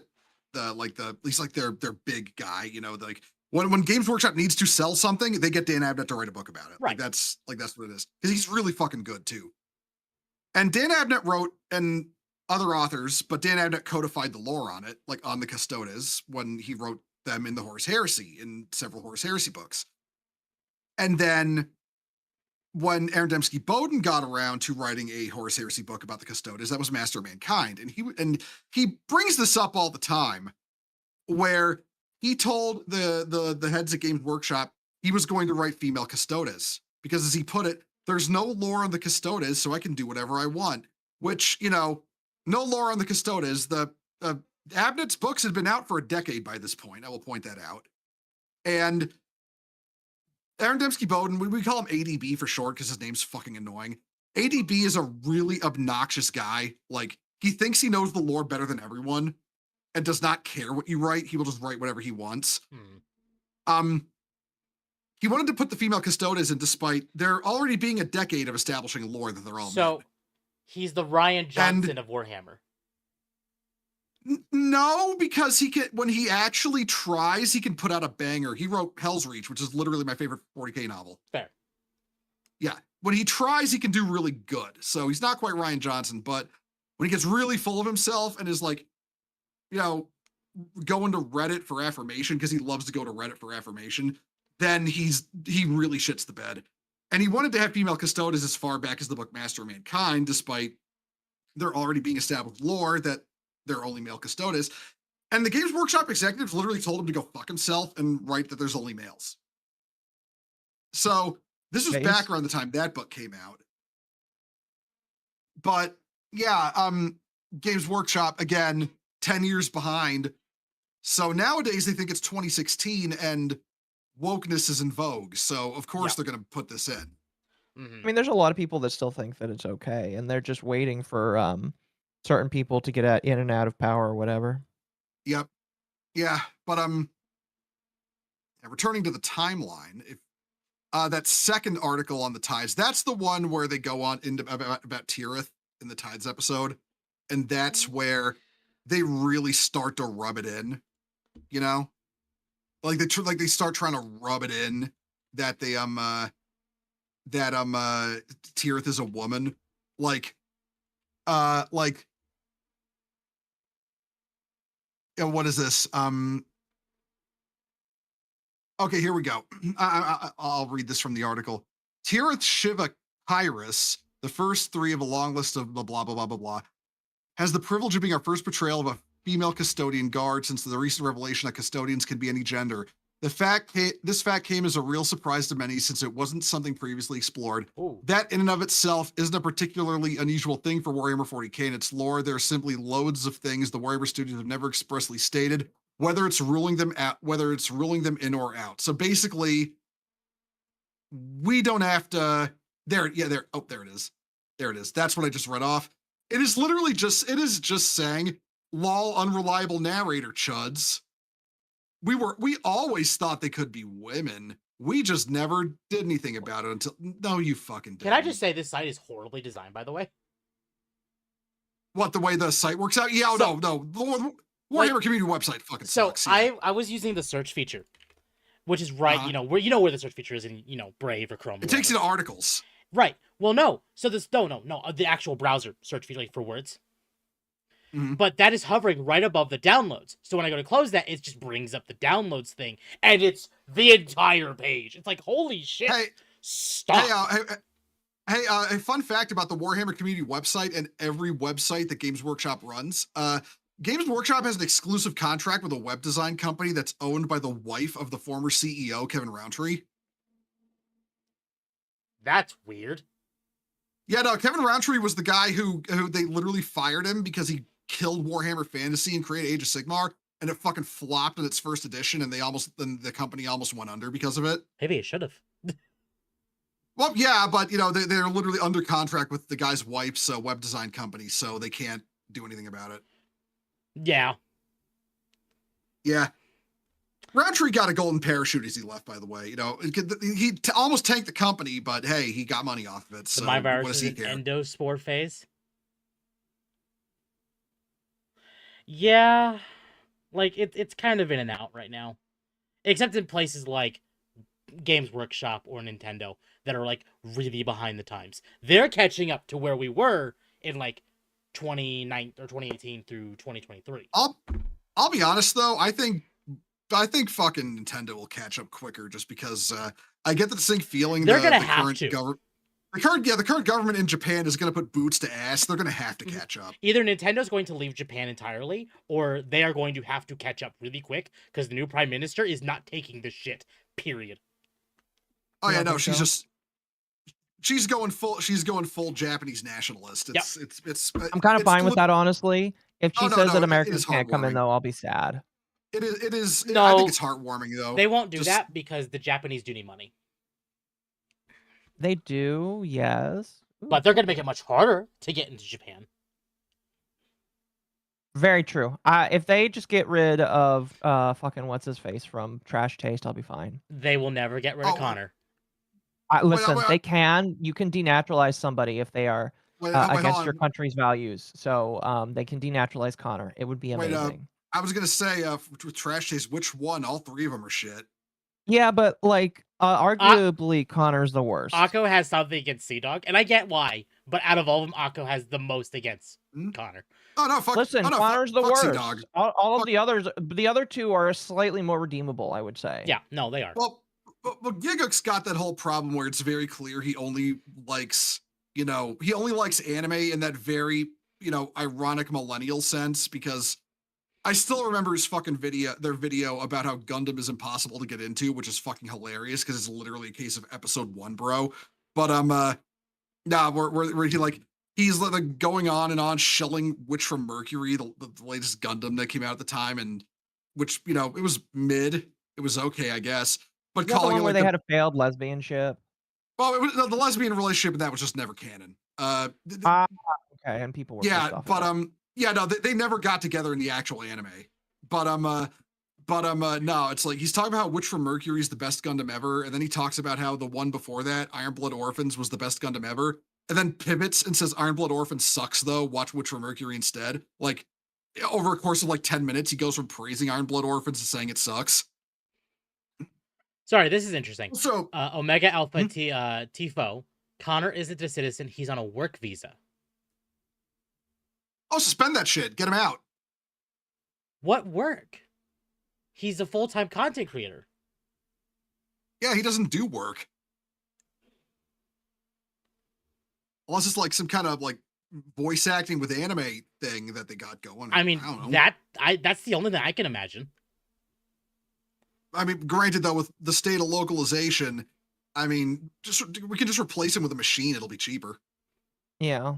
I don't care if the dub voice sounds like monotone. I just wanted to say the fucking dialogue as of what it means in English. That's all I want. I don't know. That might be something more for Occo to look into if Occo gets autistic enough about that one. Yeah, I would. Yeah. Yeah. But yeah, just get rid of Sea-Dog, The other two can stay. They at the very least Google over anime figurines like normal people. A standard And Japanese work visa specifically sponsored by GX Plus, the production company behind Trash Taste, which is affiliated with Kadokawa. So his work visa is very specifically Trash Taste. Wow. Kick him off of Trash Taste. Kick him off of Trash Taste. He'll have to move back to a fucking Britbong land. Well, I mean, Kadokawa just said they're abandoning DEI and wokeness and making, which means they will have to Japan get rid of again. Trash It's possible.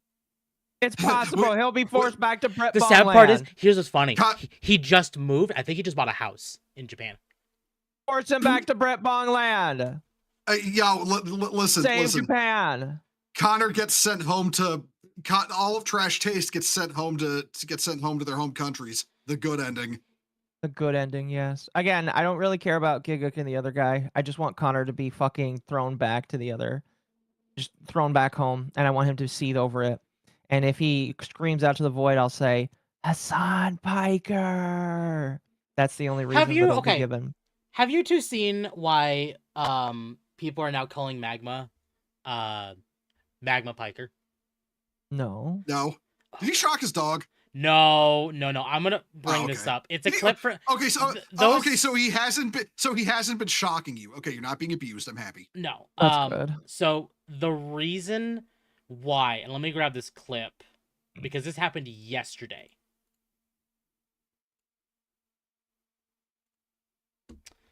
From the RE5 stream.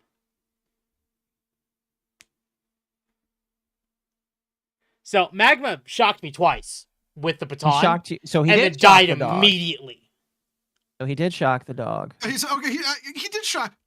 Okay, listen, Temp. It's okay. You don't have to cover for your abuser. All right. Things can get better. You can live a happy life. Exactly. Deport them all to Somalia. Make Somalia great again. Okay, we're glowing too much. We're glowing too much. Yeah. Kadokawa won't dump Trash Taste as content for foreigners. That increases tourism. They generally don't care what foreigner content creators do outside of being a serious liability. Well, having Hassan on Trash Taste is a serious liability. I agree. That's why he might not ever show up again unless he begs Connor for it. And here's the thing. It's actually quite possible that Kadokawa has already warned them. It's like, you bring him on again, your ass is grass. I have no idea, but that would be funny. Japan knows that Hassan's a liability. There's a reason Hassan hasn't been in Japan for a while. They probably won't let him back in. Yeah. I don't know. Hassan's in China more than Japan. I don't know.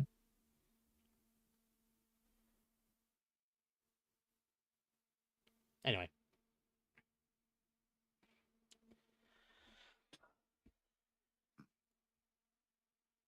But we've been tangenting, so. Yeah, but I haven't seen people complain. No. Yeah, I know. I'm just saying. Believe me, I do it all the time too. But yeah, chat. Female Custodes are a thing now. Yeah. Yay! But then, the ultimate guide happened. That's the pictures with the pointy fingers. Yeah, I definitely know we talked about these before. Yeah. So the ultimate guide comes out in October 29th, 2024. And in the lore section for these books, it retracts the use of the term gathering to this, because they changed the name of one of the titles for the Custodes faction from Brotherhood of Demigods to Gathering of Demigods to cover for like the fact they're not, they're not all men anymore, apparently. And then this book, well, the first image shows they retract the term gathering back to brotherhood. Mm-hmm. And then in the second image, when referring to Custodes as individuals, they use strictly male pronouns. Him upon his investiture, like for getting, titles and names granted to them like the Custodes do. So this book comes out in late 2024, October 29th, 2024. I actually think it came out before that because no one noticed until this time. But yeah, it's like all of a sudden,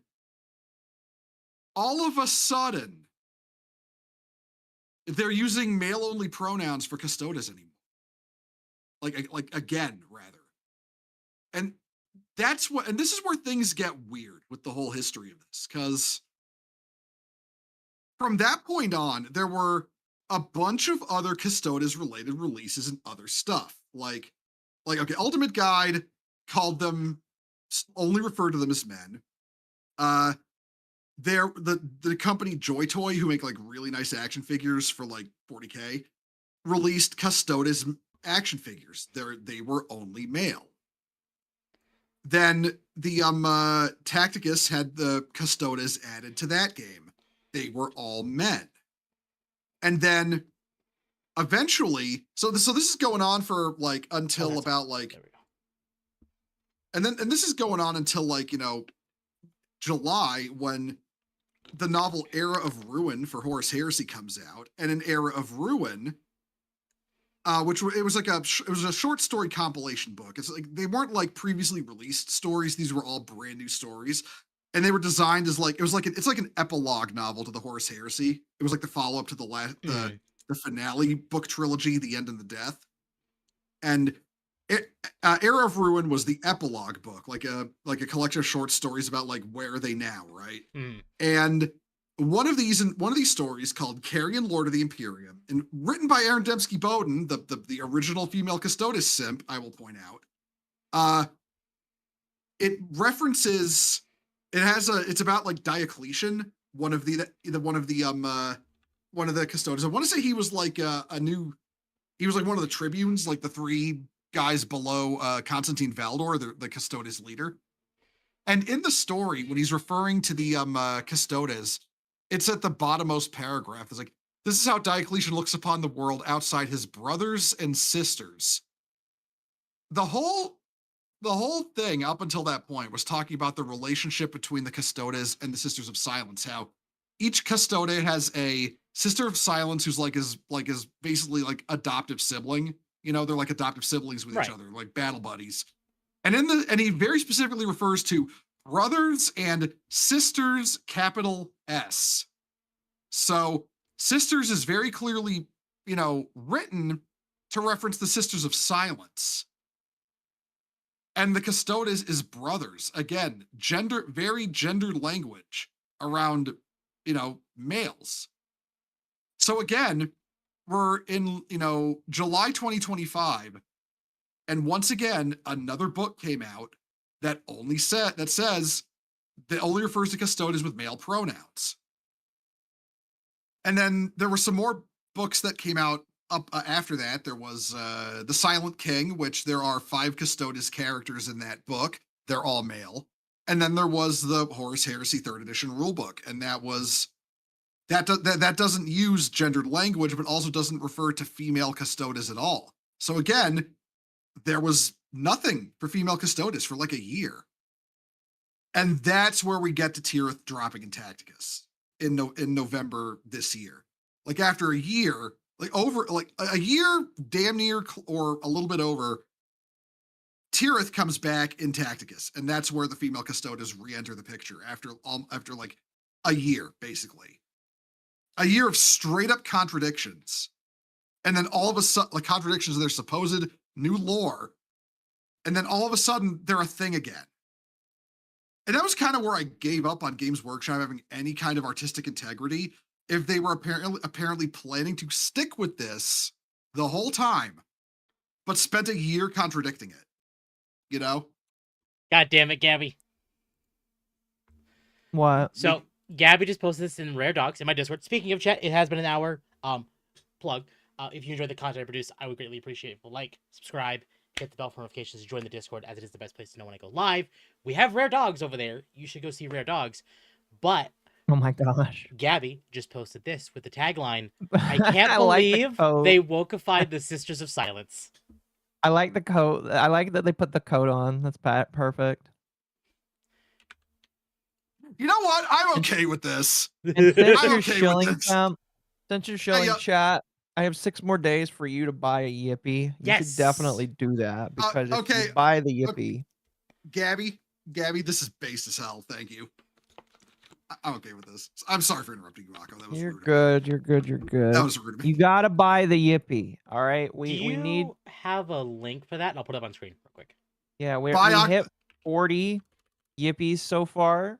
Here we go. I have. That's pretty cool. But we have like 6 more days, I believe. Yeah, chat. Hey, yo, listen, chat. Hey, yo, listen. Buy Occo's fucking Yippee. I demand it.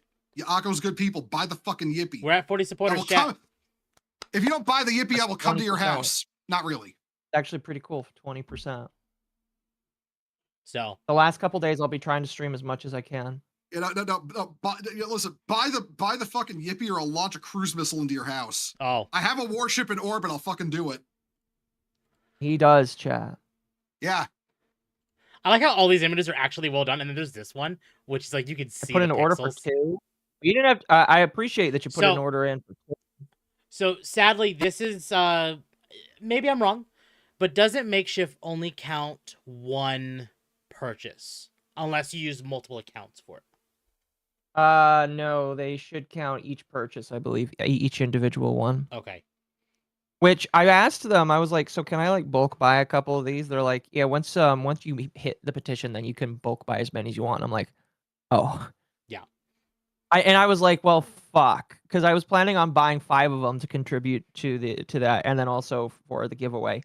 But I don't want to pay individual shipping for each, which would be like $15. So I was willing to spend $120, but spending an additional $15 per, I'm just like, I'm good, thank you. Yeah, that's oof. So once we meet the goal, I'll be buying 5 of them for giveaway. I did buy mine. We'll see if I get it. But chat, buy a Yippee.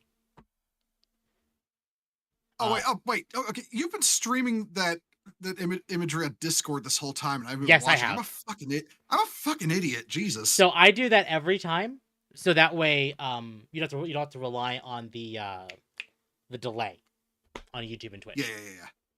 Okay, yeah. I figured it's like yeah, it's like duh, that's something you would do. I'm just dumb. I'm just dumb and didn't realize it. Buy a Yippee for your Yippee. Yes, buy the Yippee for the Yippee. Temp, I had a question for you. Up? I am gonna get a YubiKey. Do you recommend a USB-C or USB-A? The hell is a YubiKey? It is a physical pass key instead of using a. Okay. USB-C. USB-C? You think USB-C would be better? I mean, like it'll connect to the phone. That's part of the reason why I was thinking about it. Yeah, I would say most phones today are USB-C. Just do USB-C. Mm-hmm. I mean, it'll connect to my computer because my computer has both. Yeah, but I imagine computers not having both is like an insane thing. Honestly, you have to have USB-C on just about everything these days.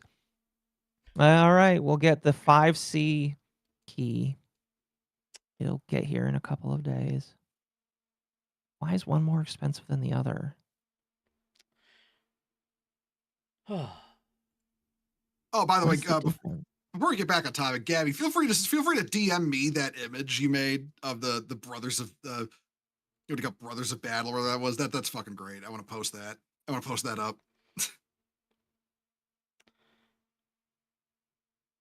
Yeah, allow me to say real quick, legit, Gabby's some kind of mad genius with the memes. Yeah, Gabby really is. The amount of memes is ridiculous. So, one, it just does connection. One does connection and NFC. Why is the one without NFC more expensive? That's so confusing. I'm going to send you a picture of what I'm planning to get. Marshall, make that your banner image on Twitter. Don't fucking tempt me. That would be funny. I should make it my banner on YouTube. Okay, I really don't know much about these. I have to look into it after stream. I imagine your dad probably does. Oh yeah, I'm sure he might know more.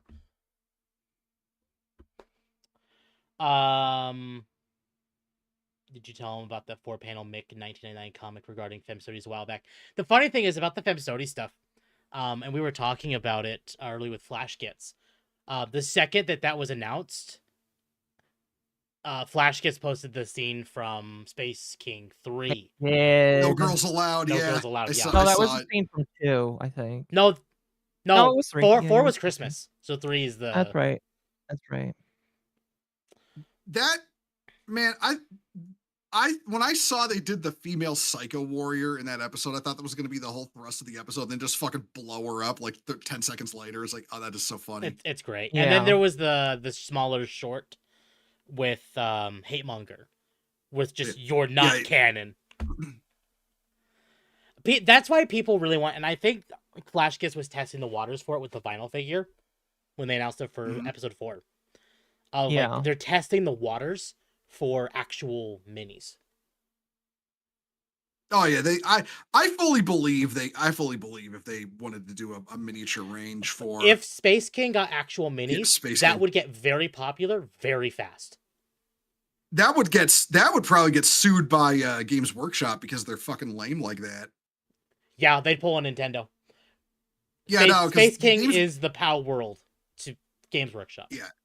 Because I mean, absolutely. Oh no. Okay, they just went after a guy who was doing 3D printed models. They sued him on the grounds of not copyright infringement, but unfair competition. You can't do that though. Well, I mean, Games Workshop also tried to sue Arch Warhammer for having Warhammer in his name, even though but his name had Warhammer in it. But that's a little different. But there's a difference though. Actually, there are actual Warhammers, and they're one thing. It's one word. Even without Games Workshop getting into it, they're an actual thing. Yeah, there are things you can't. There are things that for very specific reasons you can't claim copyright over because of like the commonness of their use, and the word Warhammer is one of those. So they tried to sue him, and if I remember how the story goes, they tried to sue him over the take Warhammer out of your name or we'll sue you. And he took it to his lawyer, and his lawyer basically told him, you could sink the whole company if you countersued. And the only reason he didn't was because, and this is Arch's biggest character flaw, he's too fucking nice. So he just took Warhammer out of his name because he didn't want to hurt any of the other YouTubers who had literally stabbed him in the back a few years back. They tried to sue Battletech for the Warhammer neck. Oh yeah, that too. Yeah, No Guts, No Galaxies. They're like a BattleTech fan group. Got sued by Games Workshop over the use of the term Warhammer.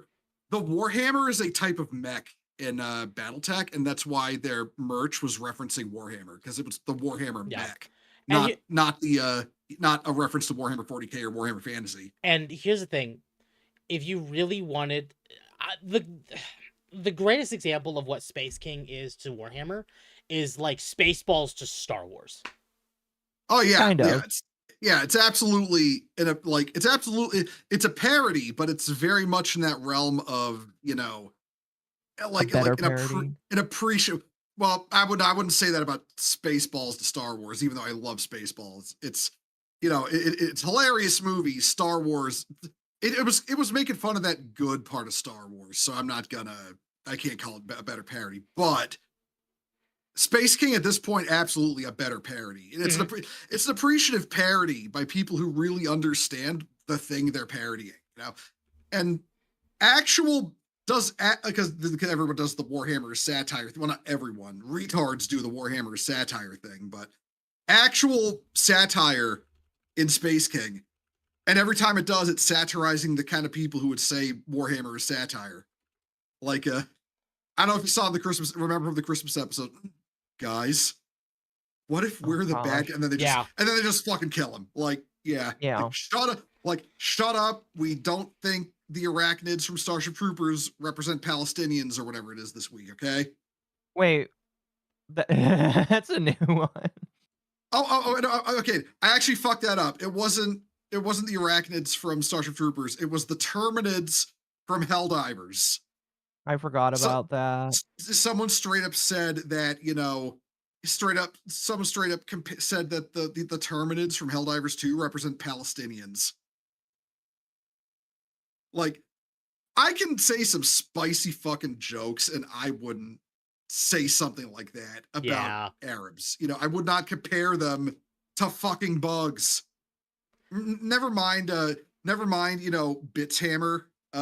He was a big woke hammer guy. He ran away to Pedosky when that opened up. But like when Elon bought you know, Twitter, he ran away to, you know, Blue Sky, and you can still find him there. But he was the one, he infamously said, you know, that like, say, gene stealers represent LGBT people and Tyranids represent Jews and orcs represent black people. And it's like A good reminder that the left were the ones that had slaves. yeah, no, there's the reason we say the Democrats haven't been this mad since the Republicans tried to take their slaves away. They don't like to remember that, or the fact that the KKK was the militant arm of the Democratic Party. Yeah. Victus.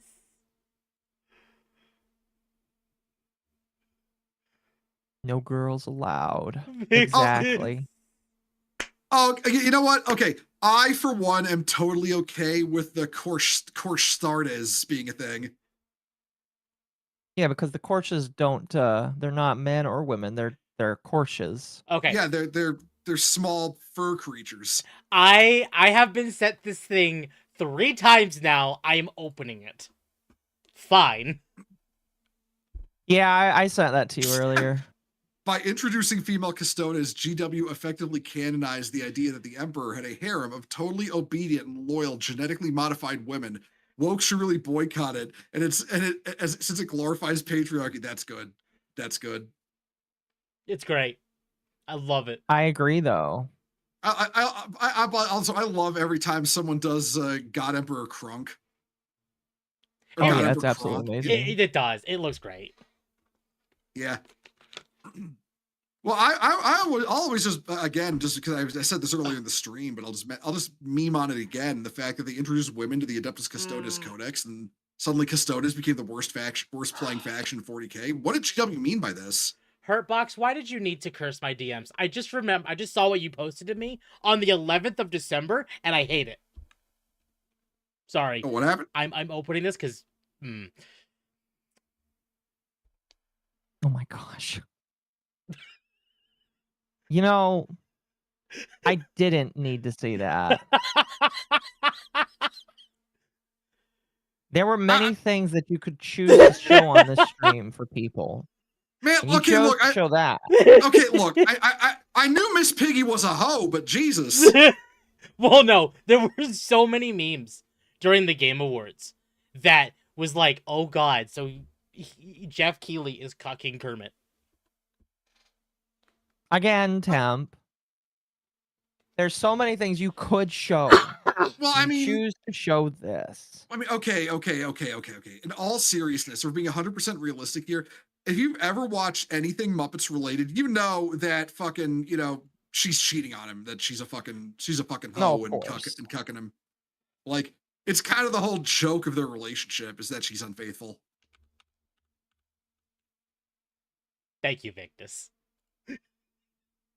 Oh God. Oh, okay. Can I read this one out? Yes. Can I read this go one ahead. out? Give me one moment. Yeah, I'm gonna just extend that a little bit.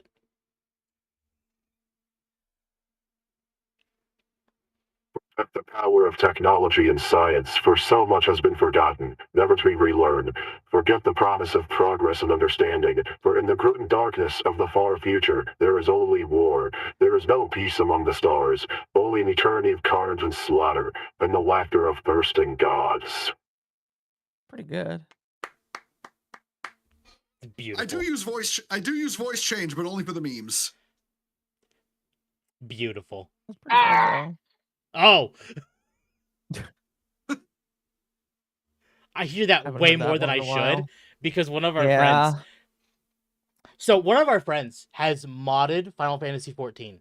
I don't know why my model's mouth is like struggling to move now. But every time he dies in 14, or every time anyone dies in 14, it plays the Lego Yoda noise. I need that for Helldivers 2. I need that, and I need the one that turns the silo missile. So whenever you launch it, you hear a audio playing from the position of the flying missile. You hear the the missile knows where it is at all times. It knows this because it knows where it isn't. And you just hear it like flying away or coming toward you as you launch the missile. That's great. Yeah. Yeah. I need to get that mod for when next time I'm streaming Helldivers 2. Okay, we actually should continue because it has been almost 2 hours. We have so much to get through still. Yeah, but Sounds about right. I don't know if you want to. I don't know if you want to stay on the Custodes topic or not. I'll leave it. I up to do you. think we'll move on. Basically, hey, they exist. They shouldn't exist.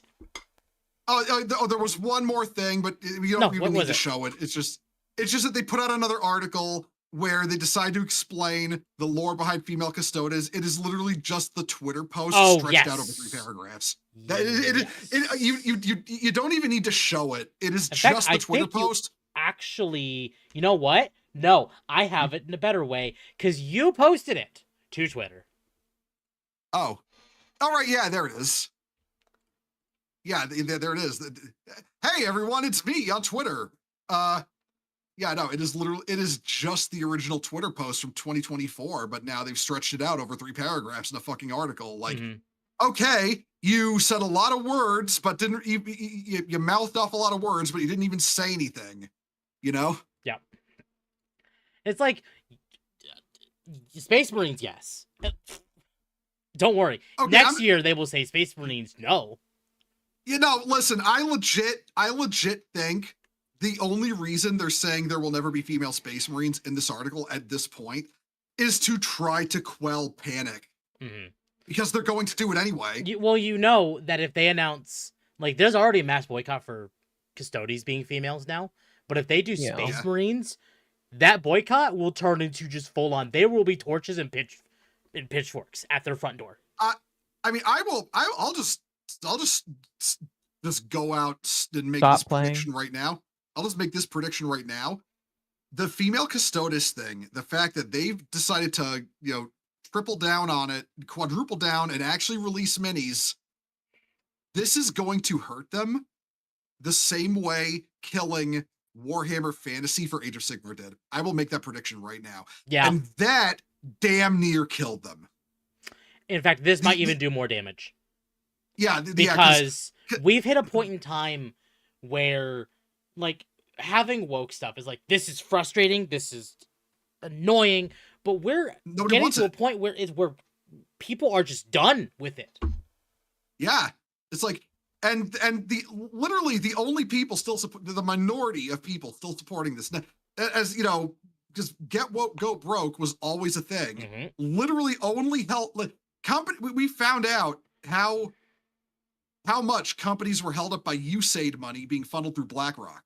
Because the moment that died, it has been a year since Trump, a little over a year since Trump took office, and less than a year since he killed USAID.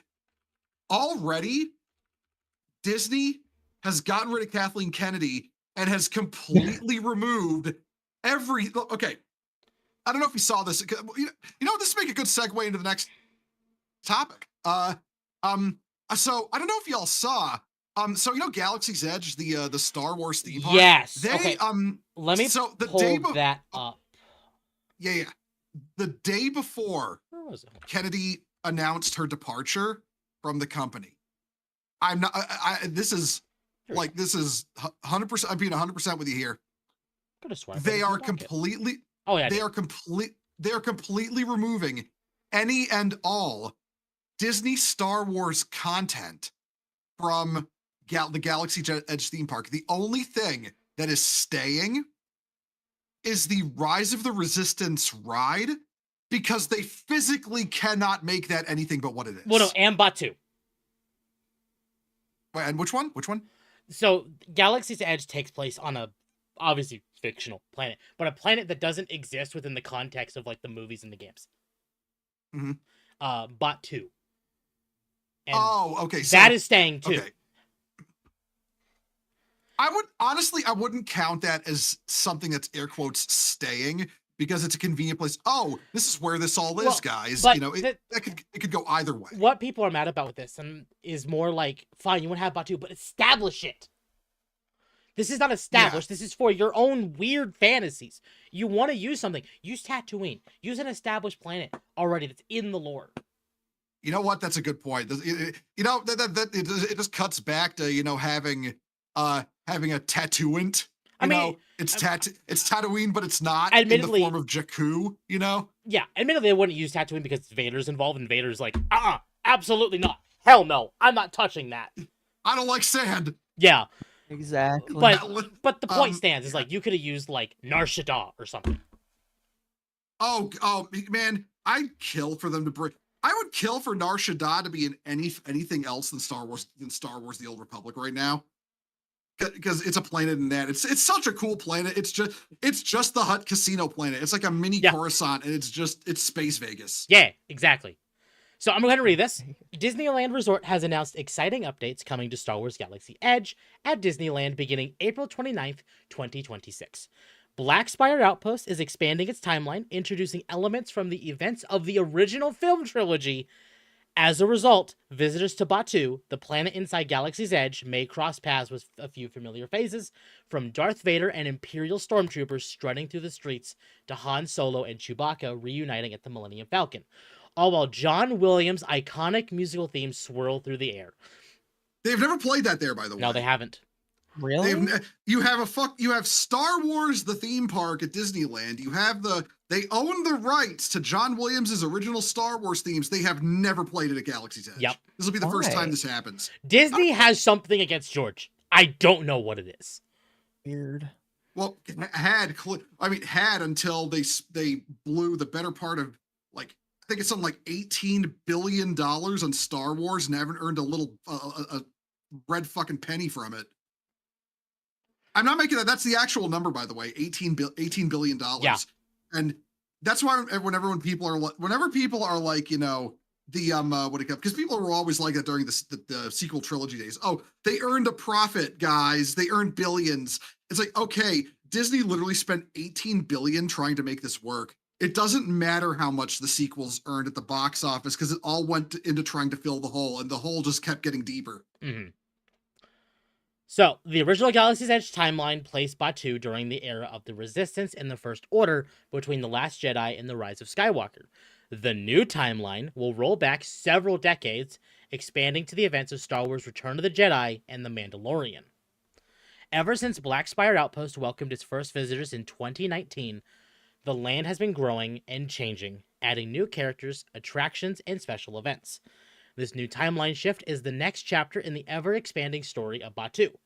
We've always seen Star Wars Galaxy's Edge as a platform for storytelling, a land that would continue to live and grow and evolve, explains Asa Kalaman, Vice President Executive for Creative and Interactive Experiences at Walt Disney Imagineering. The new timeline means new characters, Han and Leia, as well as updates to some shops and even the land itself. Here, we break down the biggest enhancements coming to Galaxy's Edge and Disneyland. So, I would like to point out, updates to some shops. They're even acknowledging sequel trilogy shit isn't selling. Well, I mean, yeah, it never did. I mean, we've all seen the pictures by this point, right? People would rather go back years and buy old shit than buy the new shit. Yeah, like, in the off chance some people in chat have never seen it, you can find the pictures of Disney Star Wars merchandise rotting on shelves during Christmas on a movie release year. Like, Hasbro is actually in the shit right now. Oh yeah, because they make all the Star Wars stuff. Like that's why unironically that's why they started doing the crossover shit in Magic the Gathering. Yep. To get people to buy merch related to those properties and something that was actually selling, because they've been losing money on everything but that. Like, Magic the Gathering is keeping that company alive. It is their life support. D&D's dead. Even kind of sad, considering just like how shitty some of those collabs are. Oh yeah, but believe me, we really needed the Walking Dead, the Magic the Gathering edition, or the Last Airbender. See, here's the thing. At least like stuff like Final Fantasy made sense. But even Warhammer kind of makes sense. But like Fallout, The Last of Us, The Walking Dead, no. Hell, Sonic makes more sense. And we had Secret Labs or Secret Lair cards for that.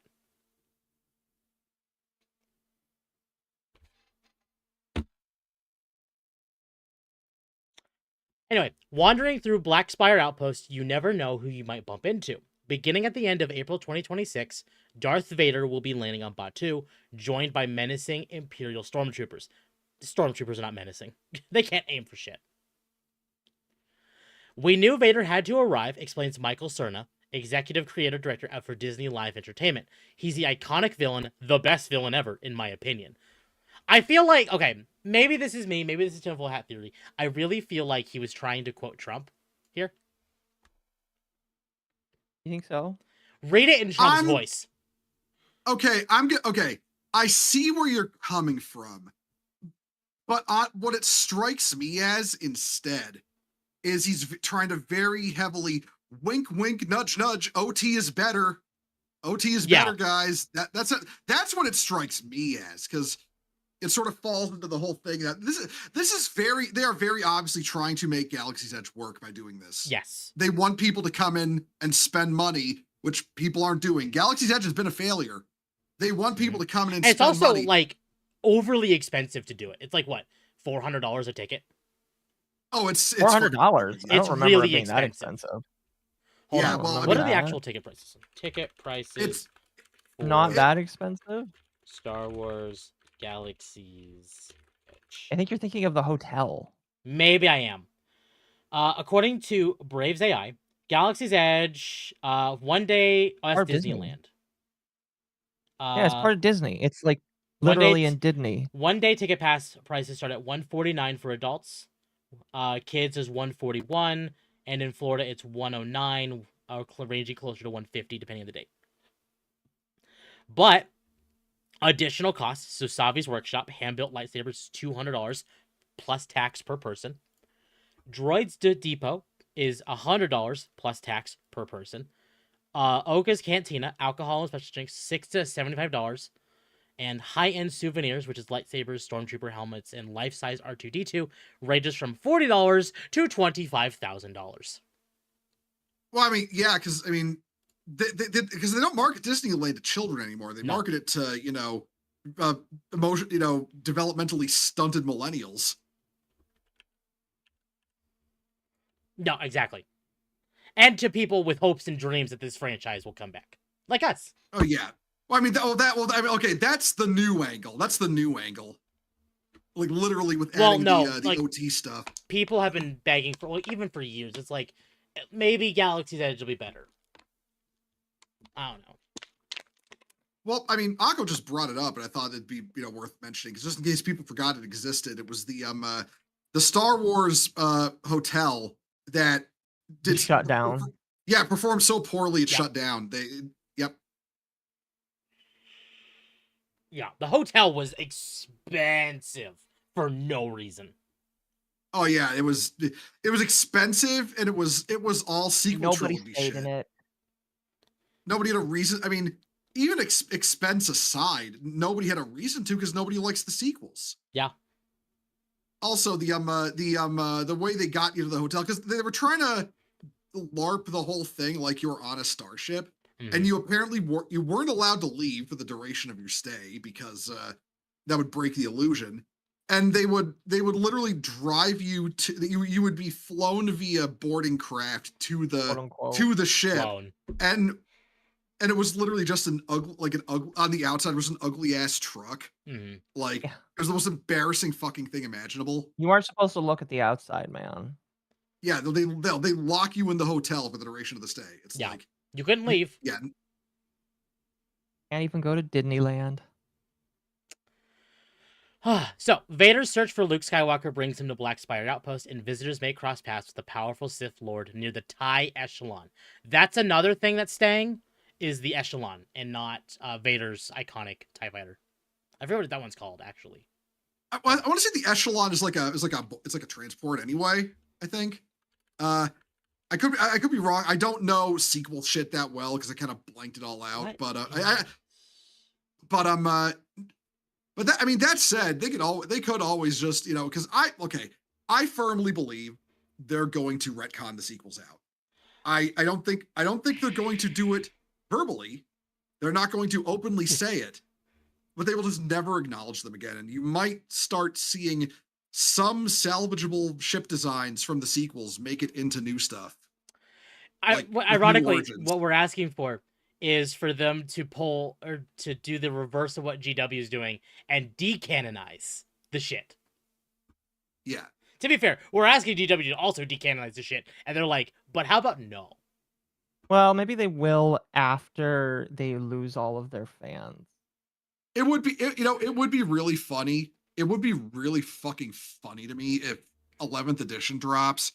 When they drop the new Custodes Codex, they're kind of like the tiny little bit of hope left in me for 40k is just believes that they're just gonna rely on the fact of how fucking manly those female Custodes are, and then just be like, oh, they were never women. So the people that will buy 11th edition are going to be people that don't pay attention to the news online, or content creators who want to build they want to build, they want to paint.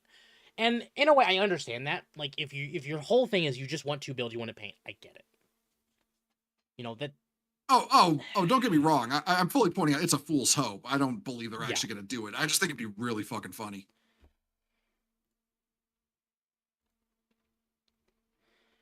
So, one of the lesser known facts about the TIE Echelon is that it's actually an Imperial era ship.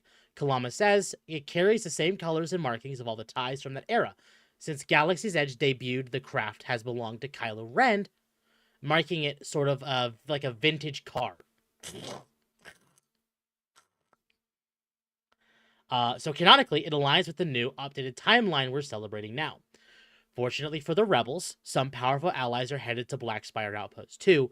Luke Skywalker will be making an appearance, joined by Han Solo and Leia Organa. The Princess and the Scoundrel will be making their first appearance in Galaxy's Edge. Which actually means this is the first time they're technically recasting them in a live-action format. Technically. But I mean, I don't think they're going to try and redo the original trilogy, though, if that's what you're doing with this. So what people wanted, and I don't know if you've heard this theory, what people wanted for years was when Luke came to The Mandalorian in season 2.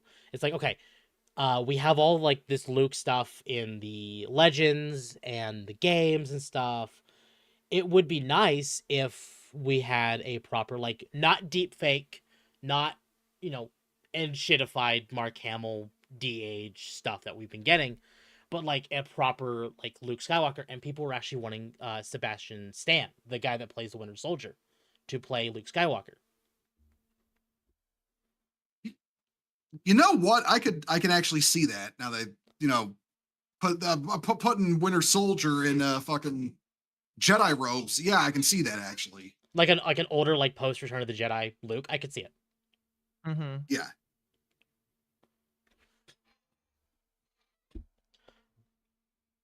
Anyway, the Imagineering and Disney Live Entertainment teams worked closely with Lucasfilm to craft all new looks for Han and Leia, making sure they're ready for adventure on Bot 2. Han wears his iconic vest while Leia rocks a battle-ready white outfit. Her hair is up in a practical crown braid, similar to how she wore it on Hoth in The Empire Strikes Back. This is Leia's adventure look, explains Lucasfilm's senior creative executive Matt Martin. It's inspired by some comic book appearances from that era, as well as the look she had in Star Wars Battlefront 2, the video game. But this is really the first time we get to see it physically created on a person. Of course, Vader, Han, Luke, and Leia won't be the only characters you might encounter. Current fan favorites like Rey, not a fan favorite, R2-D2, okay, and Ahsoka Tano and Chewbacca will remain as possible characters. Finally, Chewie and Han are together again with the Falcon. Ahsoka is an interesting choice, but this will happen after Dave Filoni takes over from Kathleen Kennedy. Right. I will as much flack as Ahsoka has got, recently, she's still got a history with Star Wars fans before all this, from the Clone Wars series. Mm-hmm. Well, you know that Ahsoka was originally intended to die, right? Yes. That right. Okay. No. I know. I remember that because they killed her off and then they brought her back with time travel, and I thought it was some of the dumbest shit imaginable. Well, no, actually, George wanted her pretty much to die pretty early on in the Clone Wars. Oh, that I did not know.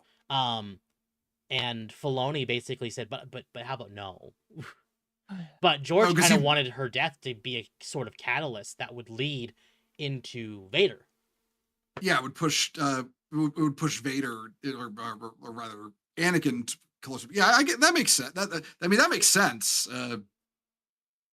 Granted, I've got a super spicy hot take on the Clone Wars CGI show, in that it's not the real Clone Wars. The Tartakovsky Clone Wars is the real Clone Wars. Well, that's the difference, though. Is like, I feel like Disney had some effect on the Clone Wars to start with, because it was on Disney Channel, I believe, or like whatever the equivalent was at the time period. I believe. I forget if Clone Wars was. I know Rebels was. I forget if Clone Wars originally was.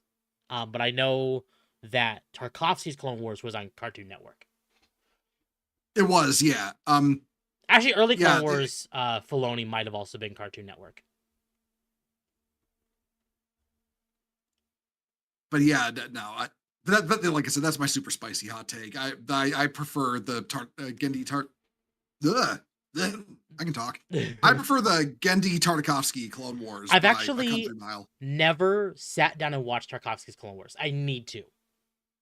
It's not terribly long. It's not terribly long. No. You could like knock it out in one night. Isn't it like two movies?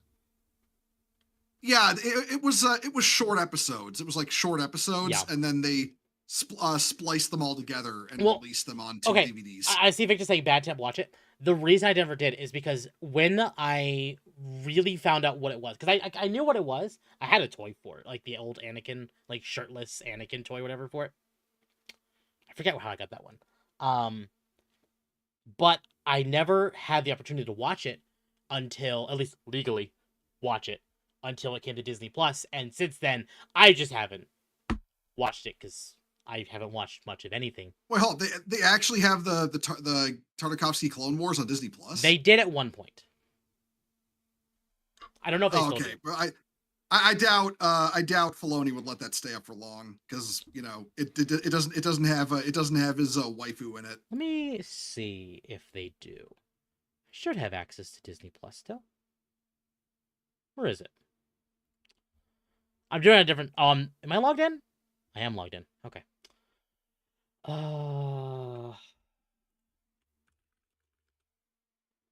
Yeah, it is there. And what Gemini, if I'm reading that right, in chat said, yeah, you'll appreciate the ending of Space King 4 the more. I have seen some scenes from it. Okay, so it is on Disney Plus. It is 2 episodes. They're both an hour each. Yeah, it's not long. It's like actually shorter than a Star Wars movie. Yeah. Okay. That'll be a soon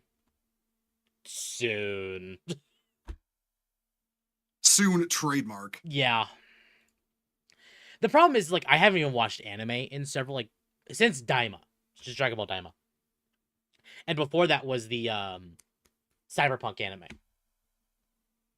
So I just don't really watch stuff a lot anymore, and I really need to fix that. It'd be better than fucking doom scrolling through YouTube shorts. Yeah, there's a lot of things better than that. I don't know. Some of them are good. No, there's some good. I like the computer YouTube ones. Shorts. But I need to reset my YouTube shorts, because they're all right now. I know the last time we talked about it, I was on like Arrowverse, like Arrow, Flash, shorts, and some other like DC Marvel stuff. Mm-hmm. And now it's kind of gone to recreations of like family life, of like one guy pretending to be the mother, the husband, or the father, and the kid, and like recreating how like life was like. Either way, it's I'll be right back really quick, guys. Of course. You can go on without me. I'll be right back. Anyway, we'll continue reading this. I think this article's almost over. Plus, fans may also cross paths with the Mandalorian, Din Djarin, and Grogu, who will soon be embarking on a new adventure together. As previously announced, Millennium Falcon Smuggler's Run is getting a brand new mission beginning in May 2026, inviting you and your crew to team up with Mando and Grogu to track down Imperial officers and claim a bounty.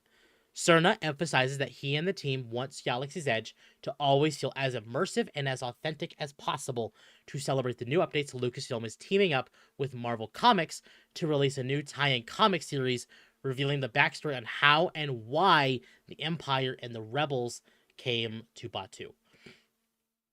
Bringing in all these familiar faces means that you never know who you might encounter under the spires. Rey, for example, might pop up closer to Star Wars Rise of the Resistance, which is remaining unchanged, while you might catch Mando or Ahsoka wandering through the bustling marketplace. And of course, R2-D2 will be roaming throughout. Cerna adds with a laugh, he's in all of these stories. I'm the fastest man alive. 1 second later, oh my god, he's faster than me. Don't worry, Temple, let's guide you through your media palette. I still have hopes for Star Wars, but not as long as Disney owns it. I'm going to wait until Disney loses control before I go back to Star Wars. I don't blame you. I'm waiting to see what Filoni does. Because I've accepted that we will never have George Lucas Star Wars again. But I want to see what Filoni does.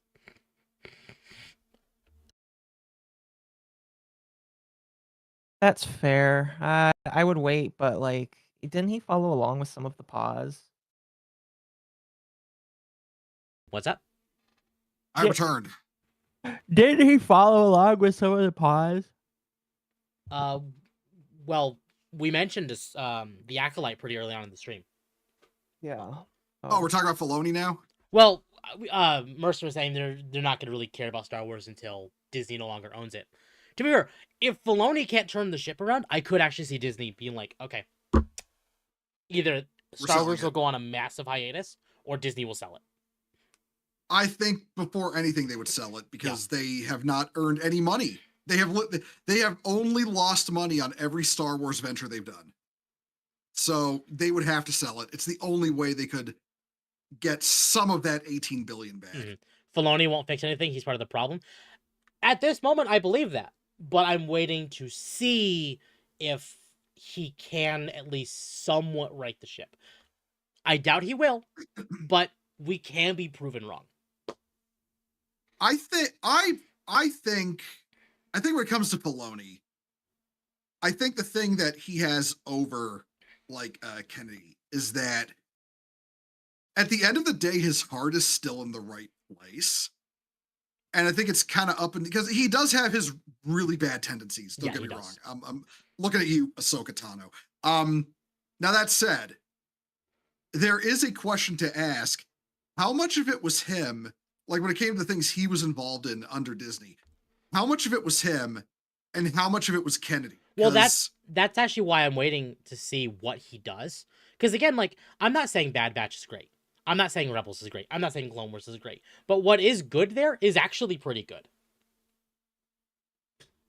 Yeah, I will say, because I think the three, so when it comes to the quality of what Disney Star Wars released, the three big stinkers, I think, are the sequel trilogy, that's all one package.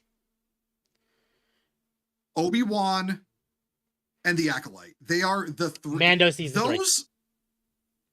I actually never watch season 3. I heard it was bad though. Season 3 had Jack Black and Lizzo. Don't. Oh right, that. Okay. Well, yeah. Okay, so we'll throw in Mando season 3 there, but I will say like the three big stinkers were the sequels, Obi-Wan and the Acolyte. And Obi-Wan had some decent stuff, but nothing good enough to say it was more bad than good. I will say this: the only time Obi-Wan season Obi-Wan, I can't say season 1. It was never gonna have more. But the only time Obi-Wan as a show got good is when it just shut the fuck up and delivered the thing everyone was watching for, and that was Obi-Wan fighting Vader again. And even then, if the fight kind of mildly contradicted A New Hope, the fight was at least fun to watch. Yeah, I'm not talking about the story of the fight and everything. I'm just talking the physical combat between them. Like Yeah. there was so much in Obi-Wan that was just like the whole thing where he's like, oh, I suck now. I suck. Everything I did was wrong. I'm a horrible person. That is not the Obi-Wan that Well, left Luke behind. Because here's the thing, with Obi-Wan Larses. in Legends kept training. Yeah. Yeah, Obi-Wan spent that whole time, going through a training and weighted clothes arc. He was like legit, like beefing up in case he was worst having his happened. Goku moment. Yeah. Yeah, he was stuck on Snake Because Way the whole for point like 20 years. is he has to protect Luke. If the Empire or Vader, to be fair, he found out Vader existed through rumors in a bar. Because he thought Anakin was dead. But if he knew the Empire or the Emperor appeared, he had to be ready. Yeah, and it really because the idea of a show about Obi-Wan living on Tatooine ain't a bad idea. The problem is how they went about it. Where he's like, because of course it has to do with the thing that Kennedy wanted in all of Star Wars, which is break down the men to build up the women, because it breaks down Obi-Wan to build up that Inquisitor girl that never shows up again. I think one of the original ideas, I don't remember if this is actually the case. It's been a while since I've looked, but remember one of the original premises behind the original version of the Obi-Wan show, because it was supposed to be like a trilogy, was Cody did defect, and he did go to Tatooine, and he found Obi-Wan, and they had a little scuffle, but eventually, because Obi-Wan realizes that Cody did kind of come to his senses, and he realized it was the Empire's doing and not Cody's own doing, Cody did eventually say, okay, look, you need to go out there, you need to do whatever you're doing, I will stay here, and I will watch the kid. And you go do whatever you need to do out there. And that was fun. Oh, so Obi-Wan would have gone and had his, training arc while Cody watches, Luke, while Cody takes the role of one. That would actually work because, then Obi-Wan can do his thing and Luke is still being watched, and you don't get Obi-Wan just spending most of the show moping until the 11th hour. Yeah, exactly. Also meeting Leia, which was Leia's what the fuck weird. was that? That was weird. Yeah, I firmly believe, though, at the very least, those 3 entries in Disney Star Wars will be completely cut from canon. Even if it's not an open thing, Disney will not want to admit defeat on that. Admit defeat, but they also don't have to ever mention it again, and can slowly build a new timeline that never allows it to happen, and just never acknowledge Obi-Wan and never acknowledge the Acolyte because they're so far back in the past that who cares, right? Let me see if I find here. I'm going to send this to you for your own viewing pleasure after the stream. Just already. you. Well, I know you're not going to watch it, Occo. I'm not going to bother. Exactly. What is it? It's the original script leak that Star Wars Theory ended up finding. Okay. You know what? Yeah, I wouldn't watch that. I'm gonna pin that for later. Thank you. By the way, I do recommend watching a lot more Star Wars Theory because holy fuck based. Oh yeah, he's like the anti-Eckart's Ladder. He's actually cool. Yeah. Anyway, reminds me of that time go ahead. I was just gonna say it reminds me of that time Eckart's Ladder had beef with me on fucking Twitter for something. I don't even remember what. Oh my god, someone that got into a fight with you and not Mizu? Oh, okay, listen, okay. I fully understand the kind of energy Mizu approaches life with because I'm just the same. I've beefed with fucking streamers 1,000 times bigger than me, fucking Warhammer writers, fucking just all kinds of people. My personal favorite was the one where Remy Down Under Gaming got really fucking triggered by me because I told him he has his shit opinions on the Horse Heresy lore, and then he just lost his shit for a couple days at me, and then I blocked him, and he apparently still brings me up sometimes, and I kind of forget he exists most of the time. Right. That was fun. That's my personal favorite. Actually, that one's actually funnier to me than the Tectone shit. Getting DMs from Tectone, but anyway, back to Star Wars. So we're not gonna move on from the Galaxy's Edge stuff because, like, oh boy, we. I'm in a stance of, like, honestly, about this, who cares? I know all of you, myself included, care more about this. Lucasfilm and Walt Disney Studios announced leadership transition. Lucasfilm announced today. This was on the what day? What was the 15th? That was Thursday. Okay, on Thursday. After 14 years of leading the studio, President Kathleen Kennedy is stepping down from her role. Kennedy will return to full-time producing, including the studio's upcoming features, The Mandalorian and Grogu, and Star Wars Starfighter. So, I want to make clear, she's not leaving, she's just stepping down from leadership. It almost, because they say full-time producing, it almost sounds like they're kicking her to a place where she can do minimal damage. Yeah. That's basically, yeah. The way they're basically saying it is, you are no longer Filoni's boss. Filoni is your boss. And that's how it should be. A man oppressing the woman. As God intended. Dave Filoni, who worked closely with creator George Lucas to build the Lucasfilm animation department on Star Wars The Clone Wars and helped launch Star Wars live-action series alongside Jon Favreau on The Mandalorian, will take on a creative leadership of the company as president and chief creative officer, and Lin-Wyn Brennan will serve as co-president. Their close collaboration and more than 30 years of combined senior executive experience will carry Lucasfilm into its next chapter of storytelling, with a strong foundation of creative vision and operational leadership guiding the studio forward. My love of storytelling was shaped by the films of Kathleen Kennedy and George Lucas. I never dreamed I would be privileged to learn the craft of films making from both of them, said Filoni. From Rey to Grogu, Kathy has overseen the greatest expansion in Star Wars storytelling on screen that we have ever seen. Unfortunately. I am incredibly grateful to Kathy, George, Bob Iger, and Alan Bergman for their trust and the opportunity to lead Lucasfilm in this new role, doing a job I truly love. May the Force be with you. Lucasfilm has played such a meaningful part in my life, said Brennan. It's a community of inspiring storytellers with a rebel spirit like no other. And I'm still mildly recovering from being sick. Talking for a while kind of gets the phlegm to come back. Can't believe he's still sick, chat, even though he said he wasn't. I am honored to join Dave Filoni in leading us forward. I have been so fortunate to learn from George Lucas, Kathleen Kennedy, and Alan Bergman, and have unwavering faith in Dave's creative vision for the next chapter in this storied studio's legacy. Filoni joined Lucasfilm in 2005 and has played a pivotal role in shaping the creative direction of the Star Wars universe.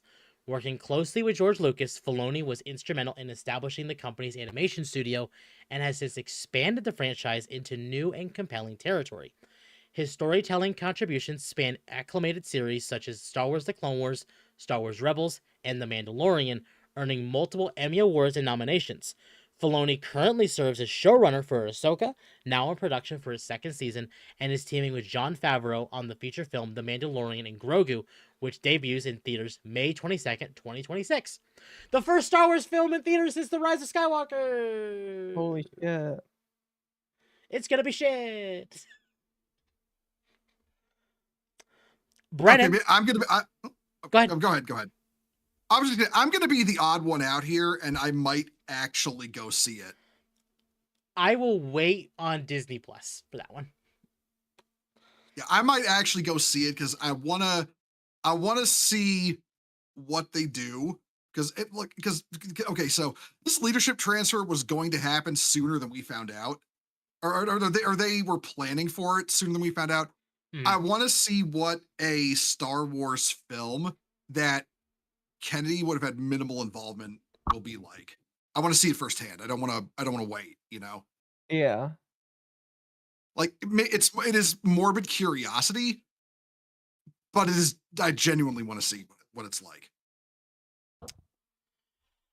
Brennan has been with Lucasfilm since 1999, beginning her tenure at Industrial Light and Magic, where she rose through the ranks to become its leader in 2009.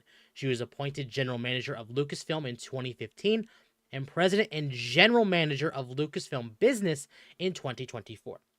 During her tenure, she has guided the company through transformative technological shifts with a clear strategic vision and a commitment to innovation, and her industry leadership has been recognized with a Lifetime Achievement Award from the Visual Effects Society and the honor of Commander of the Most Excellent Award of the British Empire. Well, there's a red flag right there.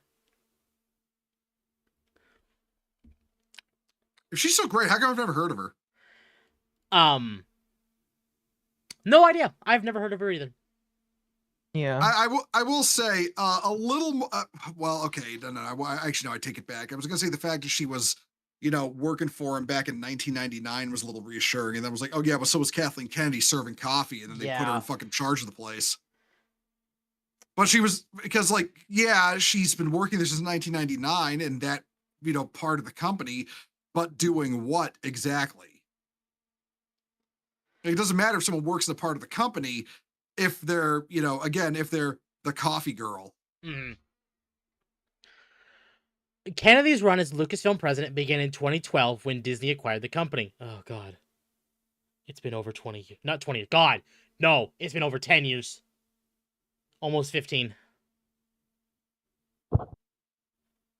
When we acquired Lucasfilm more than a decade ago, we knew we were bringing into the Disney family not only one of the most beloved and enduring storytelling universes ever created, but also a team of extraordinary talent led by a visionary filmmaker.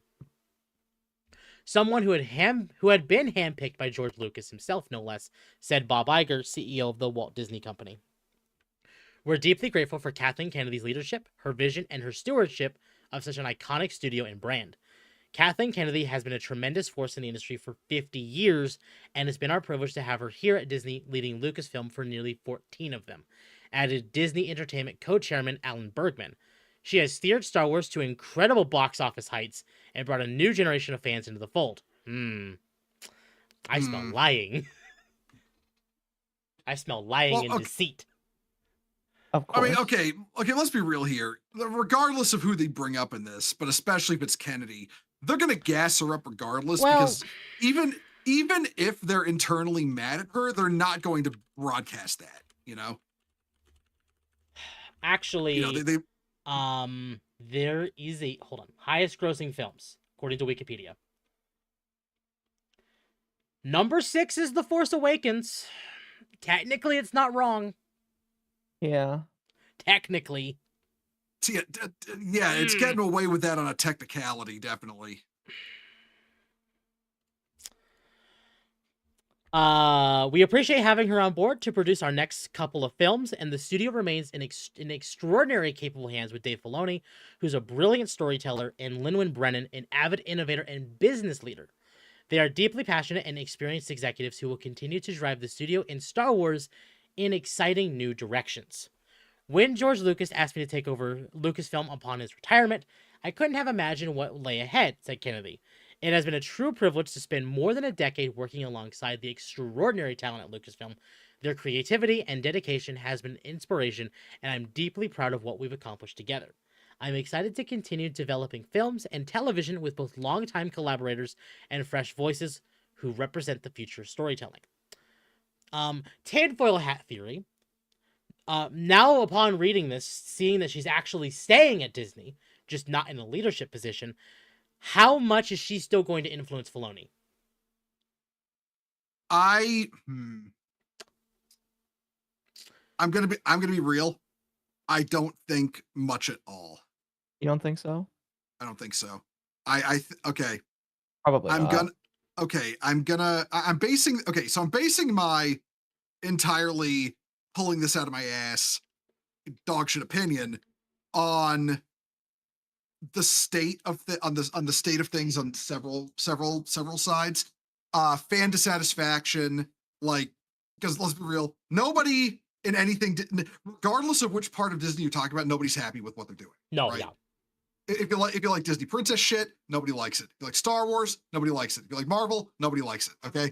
I mean, hell, you can see with Marvel, they're bringing back RDJ, they're bringing back Chris Evans, they're bringing back Chris Hemsworth. Oh, apparently the whole plot of that ain't gonna do good. Oh, apparently the whole plot. apparently the whole plot of Doomsday is they're legit just going to fuck the universe so hard that it completely deletes Phase 4 from canon. That's the plot. Phase They're 4, deleting Phase Phase 5, four Phase canon. 6. Yeah. Yep. But well, yeah, because they went through like 3 phases and like, you know, The only one they will with no probably resolution. keep canon are going to be Deadpool and Wolverine and Spider-Man. Spider-Man No Way Yep. Home. Yeah, but and... Deadpool's not really yes, quote it is. unquote on the canon Yes, the It same is way. now. It is now. It is now. Because... Same with X-Men. Well, no, because Deadpool actually was in the MCU. Because they kind of jokingly, because Deadpool had a sit down with Happy Hogan. Yeah. But yeah, no.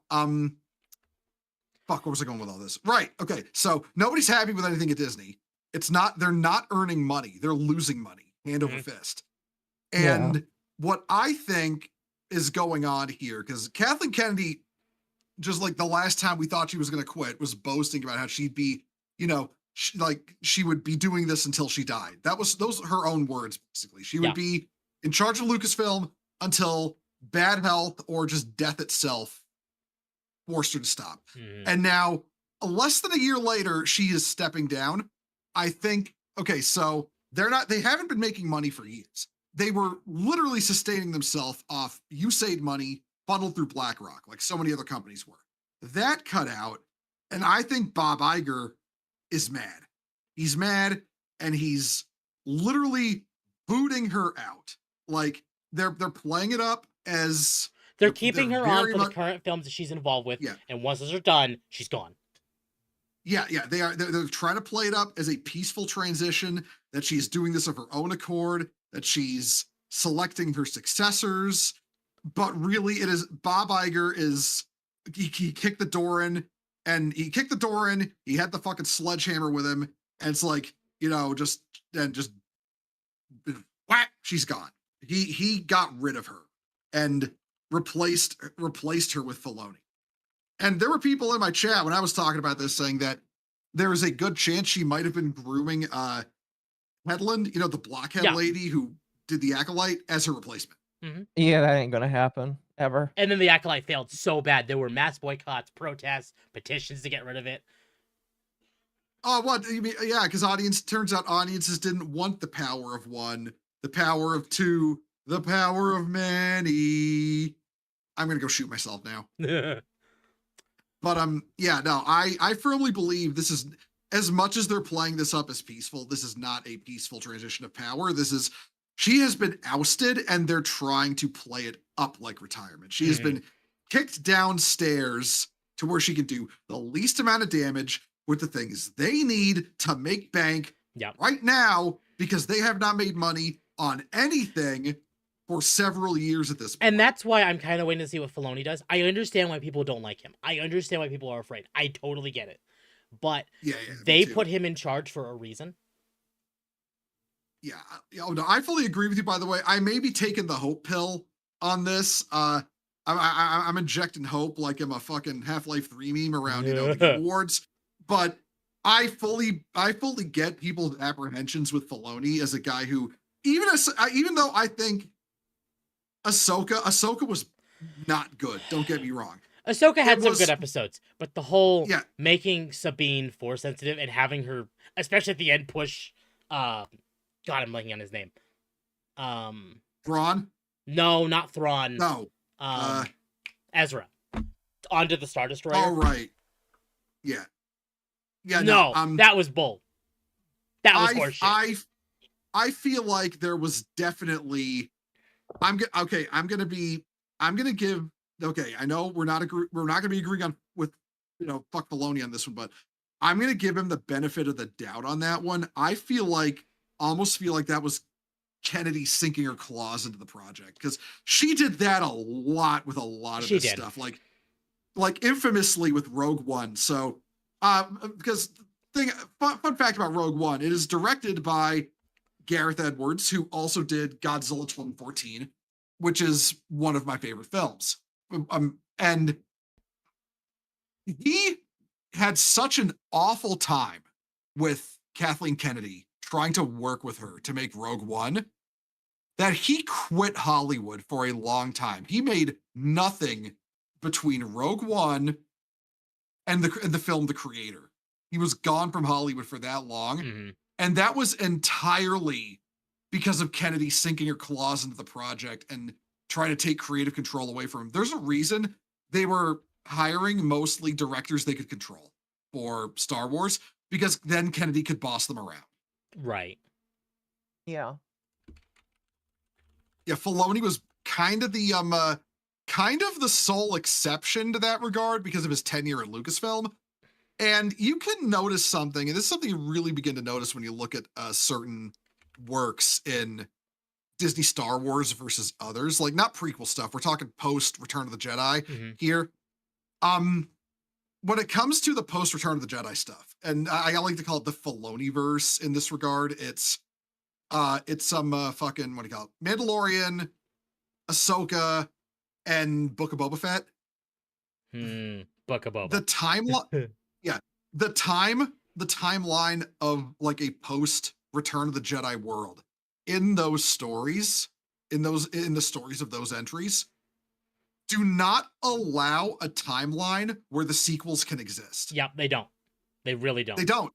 And if you think I'm crazy, well, I know I've watched all of them. I totally understand what you mean. There's no room at all. The only way they can exist is if Thrawn. But I'm telling you right now, that's not the way they took it. Oh yeah, no, because and the proof of this is the fact that as far as Lucasfilm was concerned, the Star Wars Battlefront 2 was the in-between story that leads to the sequels. It was there to set up the sequels with its campaign. And in the campaign, after the Battle of Jakku, the Empire was completely gone from civilized space, from the known galaxy. They retreated to beyond into the unknown regions. And there was no such thing as an Imperial remnant. The Empire was gone. But in these, as I call them, Filoniverse series, the Imperial remnant is not only present, they're a major threat. Yep. And also, which is how it was in Legends, by the way. Yeah. Yeah, and also the Republic. Here's another fun fact about the sequels. They never tell you this in the movies because half the fucking lore for the sequels is on fucking social media posts on fucking Twitter. The Republic almost completely demilitarized, and their entire military was just like a couple of fleets that guard the capital system. Yeah, and then that was it. If you really want to count it, the rest of their military, besides those small little sub factions, was Luke's Jedi Order, and the Resistance when they formed that. Yep. But yeah, no, like okay, when Finn says they took out the Republic, when Starkiller Base blows up and you never find out the name of that system. It's called the Hosnian system, by the way. When they blew up the Hosnian system, and J.J. Abrams wanted to blow up Coruscant because he hated the prequels and they wouldn't let him. But so they wrote it that apparently the New Republic changed capitals to the Hosnian system, but the entire Republic military was in the Hosnian system and got blown up. So they had they'd almost completely demilitarized, and the defense force in the Hosnian system was all that was left. So the idea that there was a New Republic military in like, the Mandalorian, in Ahsoka, in the Book of Boba Fett, in that collection of technically, if you want to count it, over. Bad Batch, technically, and Rebels. Okay, I will fully admit I have not watched Bad Batch. Bad Batch is between 3 and 4. Yeah, I was contemplating watching it, and then I saw what they did to Scorch. I was just like, nope. But no. There's some. Bad Batch is mostly good, but when it does have a stinker episode, it has a stinker episode. Yeah, but yeah, these entries in Star Wars do not allow for, in any way, for the sequels to exist, because there's still an Imperial remnant, there's still a Republic military, and by the time those shows would take place, neither of those things would exist. Yep. Absolutely. Not to mention, Luke is still working on establishing the Jedi Order, which, according to the sequels, was fully established by that point. And then they all died again in fucking between movies because, of course. Yeah. Okay, let's finish this article. Since being named president of Lucasfilm, Kennedy has guided a new era of storytelling, expanding Star Wars and Indiana Jones while championing bold creative directions and exciting new voices. She oversaw the record-shattering release of Star Wars The Force Awakens, the first in a new trilogy of billion-dollar Skywalker saga films, as well as Rogue One, a Star Wars story, which also grossed over $1 billion worldwide and led to the creation of the Emmy-winning Andor series. She also led Lucasfilm's foray into the live-action Star Wars series, including 3 seasons of The Mandalorian, as well as Obi-Wan Kenobi, Ahsoka, and others, alongside popular animated shows such as Star Wars The Bad Batch and Star Wars Visions. Kennedy is currently producing the film features The Mandalorian and Grogu, and director Sean Levy's Star Wars Starfighter, set for theatrical releases in 2026 and 27, respectively. Okay. I'm sorry. I'm sorry to cut you off. I'm reading what they're writing here, and it's doing me a thinkle. I'm connecting some dots. The almonds are activating, but continue. I'll wait until you're done. Okay. As Kennedy transitions back to producing, broadening her portfolio with new collaborations across genres and platforms, she built on a remarkable 50-year career as one of the most accomplished producers in film history. As co-founder of Amblin Entertainment with Steven Spielberg and Frank Marshall, she helped bring the life iconic films including E.T., Jurassic Park, Back to the Future, Schindler's List, The Sixth Sense, and Lincoln. Her 70-plus films have earned 25 Academy Awards among more than 120 nominations. That little end bit there is glazing. That's it. Yeah. Listen, I'm sure the coffee she served on set was delicious, but it's like they have to glaze her. Like they have to. If what I believe is going on where they're trying to keep up appearances, they have to glaze her. They don't really have a choice. Yeah. But here's what I noticed, and it's specifically what they've mentioned in regards to which Star Warses they mentioned in that article. They left a lot on. There were a lot of Star Wars releases they didn't mention. They didn't mention the Acolyte. They didn't mention Solo. Yep. I think that there's a little bit of soft confirmation on some of the things they're gonna flush down the toilet when they start working on making new stories again, like which entries in Disney Star Wars are going to be cut out and removed. Yeah. Even if they don't do active like retcon, like with say what they did with the old EU, they are probably never going to mention those again. Like some of at least for a while stinkers. If not for a while, I fully believe the sequels will never be mentioned again. They're never going to. Mentioning the sequel. Well, because why I believe that is because at this point, people look at the sequels like the metastasized tumor that caused all this. Trying to rebuild Star Wars and mentioning the sequels in any respect, telling fans, oh, we're telling new stories, but this will happen eventually regardless, is going to kill that. Even if they do good stuff, reminding fans that the sequels are an inevitability will kill it. They cannot keep them around. Even if they don't actively say they're retconning it, they will retcon them. And here's the thing, and I want to point this out to people, and I want to say, Elsacor saying, gosh, though I hate to say it, Filoni was drinking the Kool-Aid willingly and loving it while adding his own shit into the mix. It's a hope several have with him, but sadly won't happen. While that is very likely the case, and I will not deny that, Disney is seeing massive drops in money. Like, across the board. So... yeah, they are not in a good place right now. They're not. So maybe things won't get better, but I'm sure someone, Bob Iger probably knows that if they don't at least try and remedy some of these issues, they're in the toilet permanently. Yeah, because now it's always been the whole, Disney is fuck you money. They can do whatever they want. It's like, oh, they do. The problem is when you have fuck you money and you're spending fuck you money to make movies and TV shows and run a streaming service, that fuck you money you're spending cuts into the fuck you money you have. and Yeah. that starts to run out, and it is running out because they're not getting those USAID bucks from BlackRock anymore. I mean, hell, they bought Fox. What have they done with Fox? Deadpool. Nothing. And Okay, yeah, Hulu. Deadpool. Oh, wait! They did some shit Alien. Oh, stuff yeah. in Predator. Alien Earth, which I heard is shit. Oh yeah, no. A quick. The super quick TLDR. We've officially entered. Oh, the xenomorphs are just misunderstood, you guys. Yeah. Territory. So their last bit of fuck you money was Fox, and that is also failing spectacularly. Yep. Like there was a joke years ago when it was after we had Thanos and everything, and we had the Infinity Gauntlet. And on the Infinity Gauntlet, you see the different Infinity Stones, and someone changed it so every Infinity Stone was a different company, like Marvel, Star Wars, DC. And it's like, hold on, the only one that they don't have right now is DC, and they're selling right now.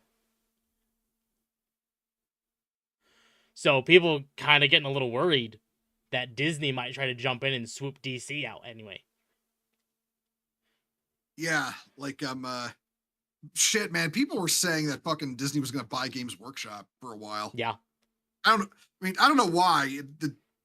I genuinely don't think they would. Disney couldn't give less of a fuck, but Didn't still, they do people were saying it. Didn't they do Madam Woman didn't include Spider-Man? That was Sony specifically.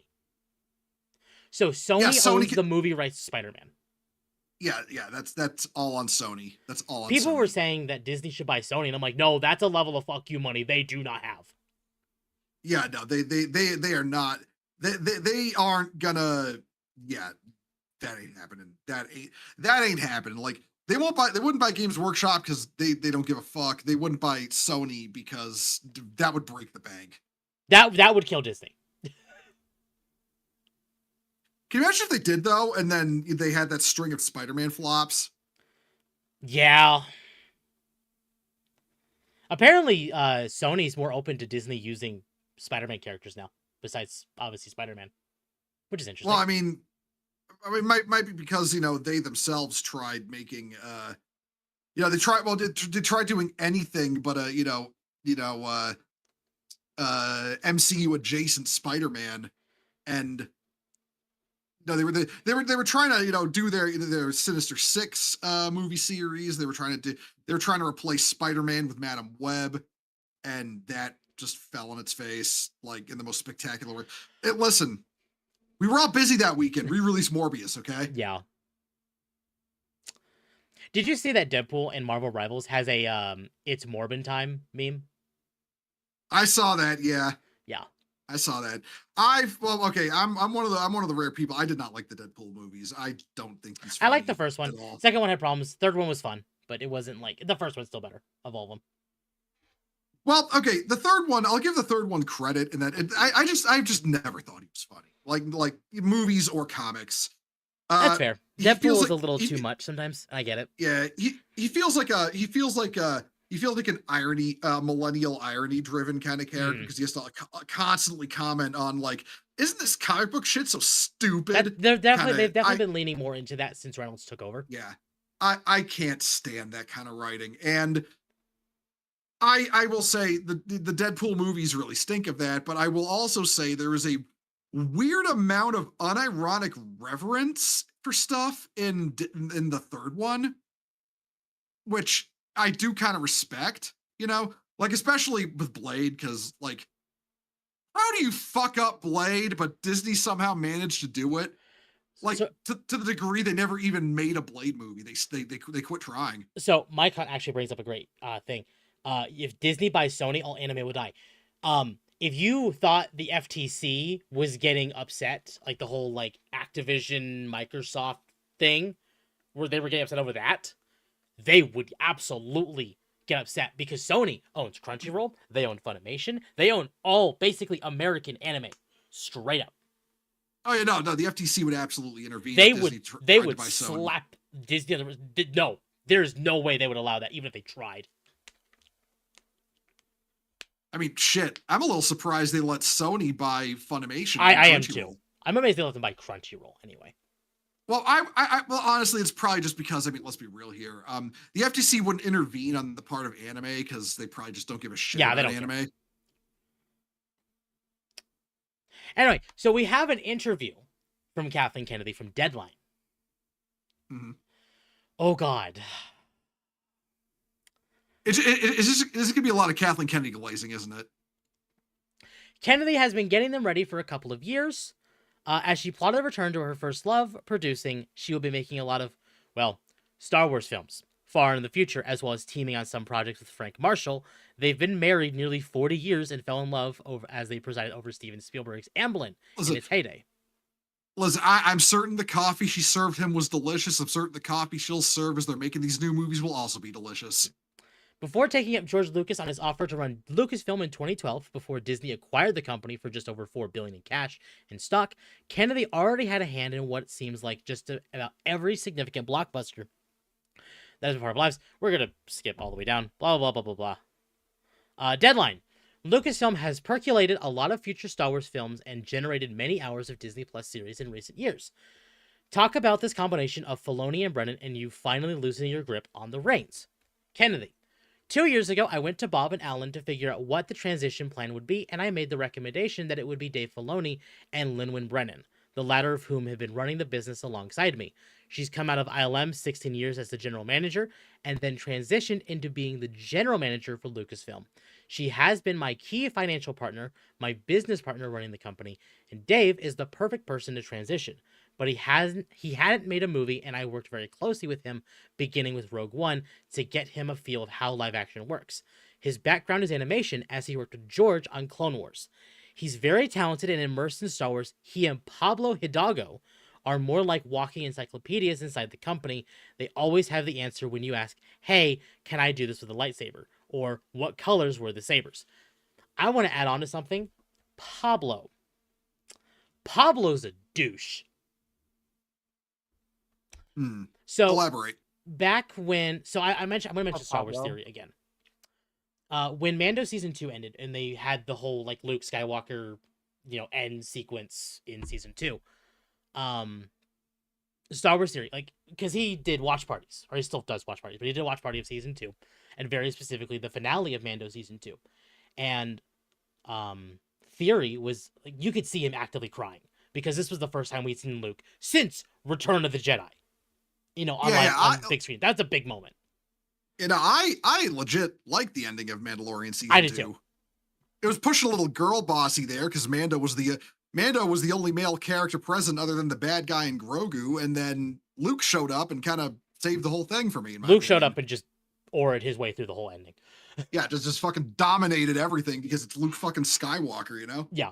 So Pablo took to Twitter with a picture of Theory and basically spent just the whole time mocking him for crying. And they got into like a multi-month scuffle about that. To the point that Theory crying is now a meme. Yeah, listen. If there's anything that exemplifies the whole, era of wokeness that we're now leaving in media, in these production companies, it's one of the guys in charge, or one of the producers, whatever this Pablo guy does, mocking a fan for enjoying something that they made. Yep. And that you know what? He'd never say that as well about that weird looking dude who was like soy pogging over the Rise of Skywalker trailer. Mm-hmm. You remember that guy? Yep. Yeah. He'd never do that to him. With the performative soy pogging over the movie trailer, but he would absolutely do it to Star Wars Theory, who was experiencing legitimate joy. I'm going to send you another video. Okay. I'll probably end up pinning this one too. Have fun. What's this? Oh, this one's gonna make me mad, I think. Yes, it will. Yes, it will. What are you sharing?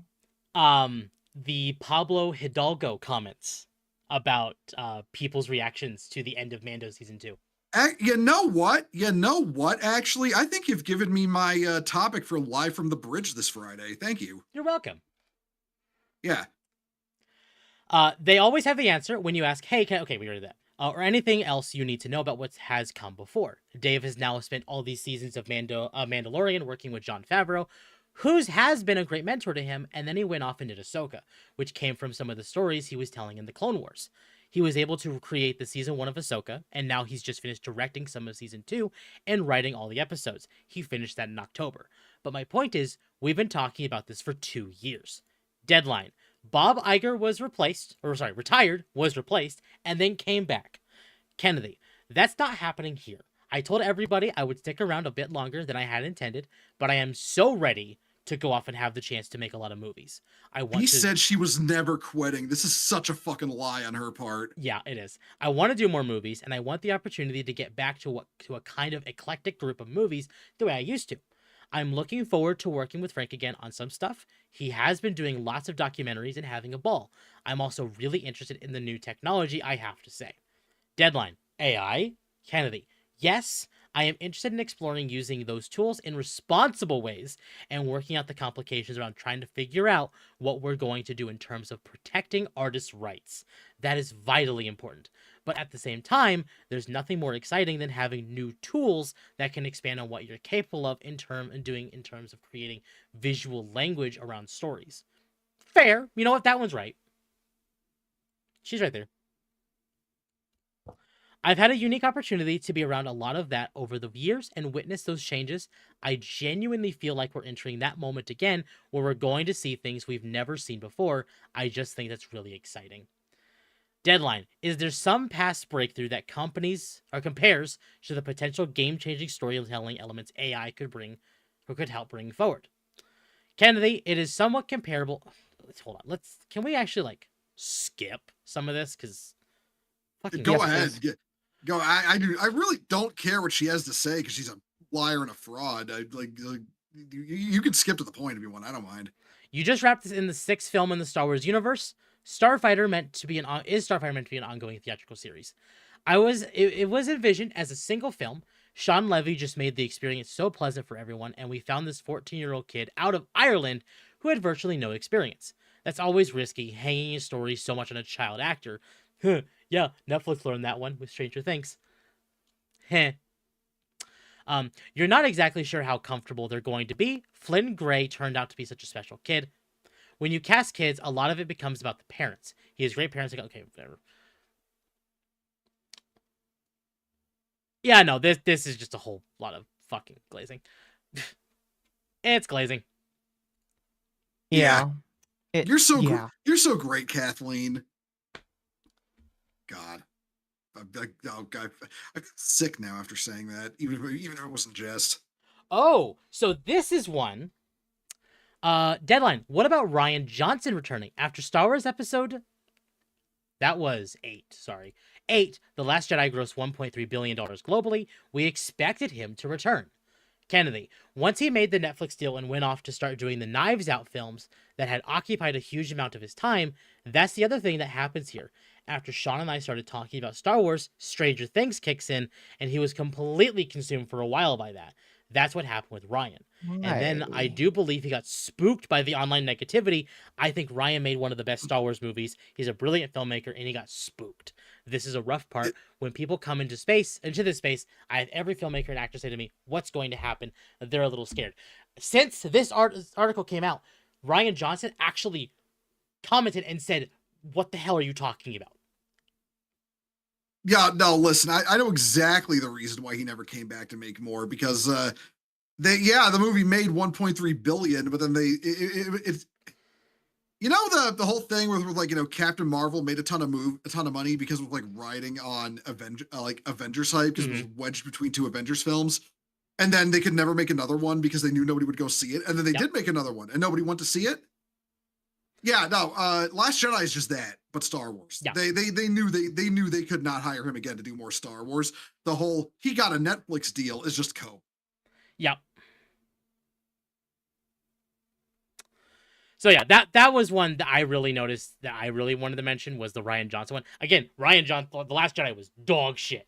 Straight course. dog shit. But that's funny. I genuinely want nothing but the worst things in life to happen to Rian Johnson because of that movie. Like, okay, full disclosure, I have not seen Rise of Skywalker. I patently refuse. I will never watch it. I refuse to watch that movie. But I wish nothing but the worst to happen in life to Rian Johnson because oh shit, this is some embarrassing personal shit. I don't know if I should actually say it. Oh, you should definitely say it then. Okay. So my grandmother, I was raised by my grandparents. My grandmother had never seen the Star Wars movies. She never really had a chance to sit down and watch them with me while raising me. So I finally was like, hey, you want to finally see these, like all of them? And so, I had not liked The Force Awakens. But The Force Awakens was then followed up by Rogue One, which I really did like. So I was in that kind of position at the time where it's like, oh, okay, they stumbled, but they can recover, So we watch, I show her the prequels. Well, I show her, we did the order where we watched the prequels between Empire and Return of the Jedi because I didn't want to spoil a Darth Vader thing for her. So we started with Rogue One, went to Empire, watched the prequels, watched Return of the Jedi, and then I showed her Force Awakens. And I was like, hey, you know what? Let's go see the new one in theaters together, right? We go to see it in theaters. We all walk out of the theater, and I will remember these words until my dying day. She turned to me and said, Armand, what was that? That was garbage. None of us liked it. It was awful. Yeah. But what triggers my hatred for Rian Johnson, I'm not making this up, she died a week later. Oh. That was the last thing we did together, was go see Rise of Skywalker, The Last Jedi. That was the last thing we did together. That sucks. So, Rian Johnson, may God curse the existence. He has abandoned you. He does not love you. You will get to the pearly gates, and Jesus will say, I do not see you. Damn. Well, no, it would be fucking, oh, what's his name? Jesus wouldn't be at the gate, but like well, you know what I mean. You know what I mean. Like legitimately, like listen, you know that saying, God forgives, I do not, yeah. And neither does God. Fuck you, Johnson. Fair enough. I loathe that man. Understandably so. Yeah. Well, if we want some maybe good news to potentially come out of all this. Oh, that's gone. Lovely. Why don't you screenshot? That's fine. That is fine. We have other stuff. There is a chance we see Star Wars Jedi 3 this year. Tim Geddes on the Kinda Funny Games cast said that he heard some things that could hint at a 2026 release. And he actually posted a timetable. So Fallen Order came out in November of 2019, and then Survivor came out in April 2023. 3 months and 5 years later. Jedi 3, 2026, 3 years plus. I need to finally buckle the fuck up and play those games. You do. I own both. I own both of them. I've never played them because Star Wars went to shit and I had no motivation. So take it from someone that grew up with Star Wars and absolutely has despised what Disney has done with Star Wars. I have felt that these games, while still being Disney Star Wars and has some of their faults, is the closest thing we've gotten in a long time to George Lucas Star Wars.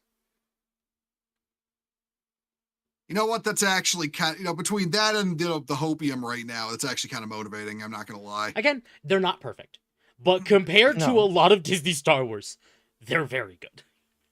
Okay, I think I know I'm slotting into my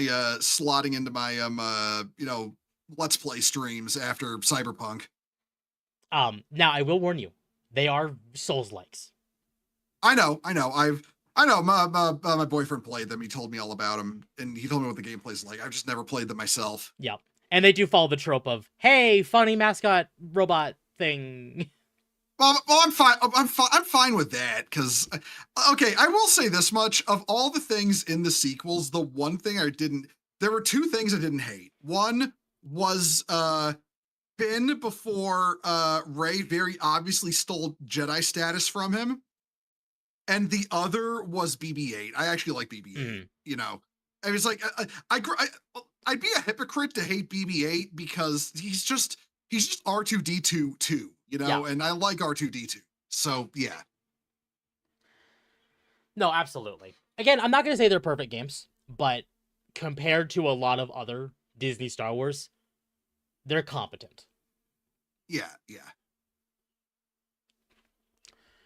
And I will admit, I do.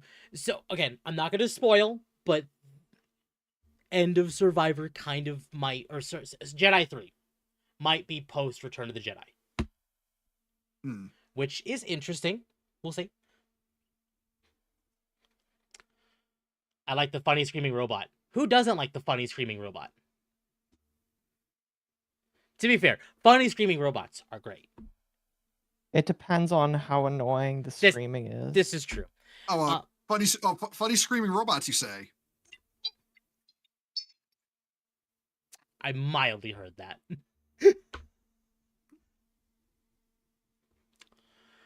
So, chat, that's everything for Warhammer and Star Wars. We're gonna kind of mildly blitz through the rest of what we have because it's been over 3 hours already. It has been. And I know you can hear it in Occo. Occo is tuning out. I'm not feeling that good. No, I'm not tuning out. I don't feel good. How dare you? So we're gonna kind of blitz through the rest of it. Have both of you heard about the drama with Monster Hunter? No. Oh, right, yeah, the thing with with like the DLC checks that are literally killing the game. So, Reddit user claims they figured out what causes Monster Hunter Wild's performance issues, and it's kind of wild. According to their investigation, owning more DLC equals more FPS. This is due to an aggressive check the game does to see what DLCs you own. This is not intentional by Capcom, but this constant check causes performance dips. The user created a mod that tricks the game into thinking you own all the DLC and noticed immediate improvements. All information has been sent to Capcom support. This same user has already helped Capcom solve a problem issue in Dragon's Dogma 2. Oh, so it won't be fixed until the expansion comes out. Okay. Well, no, there's 2 more updates coming out, one in January and one in February. This could probably be in the February update. Oh, okay. Again, people are saying, "Oh my God, Capcom is being really greedy with this," but this might be a problem with the RE engine. Yeah, okay. As somebody who will absolutely criticize a company for being greedy, this strikes me just more as incompetence. Yeah. Like they're like, okay, let's make a thing that checks if you have the DLC, and then it checks so often, so frequently, so much that it's just bogging your system down. Yeah. This is just incompetence. This isn't malicious. Exactly. I've been saying it for a while. Like, Wild's launched poorly. Great game still, but launched poorly. And I swear to God, it is because Capcom corporate was scared of GTA 6. Really? Because at the time, GTA 6 was still slated for 2025. Oh. I mean, maybe. So, like, Wilds could have been intended for, like, March or April. But instead it came out in February. Oh, so they rushed it, basically. Yeah. That again, that's not proven. That's a tinfoil hat theory. But it makes sense. Okay, but that's a pretty likely tinfoil hat theory. I'm not going to lie. Again, the devs probably didn't care at all. But corporate and money, it makes sense. Mm-hmm. So yeah, that's the thing. It is already being worked on. I know Capcom already knows. So I'm sure they are probably already on it to fix it. It's just a matter of when. The earliest I expect this fix is February. The latest I expect this is the expansion. Yeah, that would make sense too. That's something they're To be going to fair, drop when the people, expansion drops. and I mentioned Victus already mentioned this. Denuvo already ruins the FPS enough. It's not optimized, and then this reason by Capcom games. Capcom usually drops Denuvo with the expansion. They did that with World. They did that with Iceborne or not Iceborne. Rise. They will probably do it with this because Capcom already has their proprietary and anti-cheat. So that is probably what they'll do. Is when it comes to the expansion, they'll just drop it because I swear to God, Denuvo is a contract based, and that window is over by that time. So I don't know. They're gonna. I'm gonna be honest. They're really gonna have to work hard to get me to buy the expansion to Wilds. It's not a good game. I have really enjoyed Wilds enough to say it will probably be a day one for me. They're gonna have to fix the performance like before I even begin to. I might. Well, it's already been fixed quite a bit actually. Despite like not taking this into account because when the title update 4 came out, it was drastically improved. So. Like, again, and I have a beefy computer. My computer can take it. Maybe not while streaming. I need to figure out why Atari and Magma can play it with their models while streaming on the same computer. Because I need to figure that out. Because I would like to do the same. Okay, maybe I'll reinstall fucking Wilds and give it a try. Last time I tried to play it, I tried to help my friend Millie get a character. Mm-hmm. You know, because I have a character at Endgame, and Millie was just starting to play it. We couldn't play together. Because it doesn't let you team up with people who are playing through the story. Not to mention the incredibly obtuse multiplayer system. They actually made it worse than it was in World, which is actually saying something, because World was pretty bad with how you connect to each other. And then they added like 6 layers of how you have to connect to each other in fucking Wilds. I'm not a fan of that. I don't know. Haven't had a bad time with it. To be fair, I do prefer Wilds in the multiplayer sense than World, because World requires you to see the cutscene before you can join in. At least Wilds doesn't require that, and that's nice. Oh yeah, no, that's the only thing with the multiplayer they did right in Wilds is the fact you can skip the cutscenes like that. But that's really it. Like I know that eventually me, Magma, Dylan, and Ava are planning on playing World together. Because Ava hasn't played it before. But we're all like, oh god, we gotta watch the cutscenes before we can, like, play together. Ah, shit. You got listen. Don't you love the handler's character and story? Though? I actually didn't mind the handler in base World. Wilds, there's some writing decisions. Oh, I not Wilds. Iceborne from day one. Oh, I don't know. Okay, no. I really couldn't stand handler in base game, and then it just got worse with the in a pickle jokes and with the the Devil Joe content drop, and then when they made the story even more all about, because the story was all about her. You are not a character in World. She is the main character. Yeah, she is. And is. then they made it even worse in Iceborne. I was like, can she just fucking get killed already? Yeah.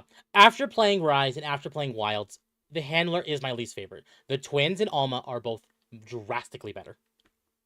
I will say also, turning the hunter into a dialogue spoken character was a good move, I thought, because even though I like Alma is infinitely better than the handler, I actually like Alma.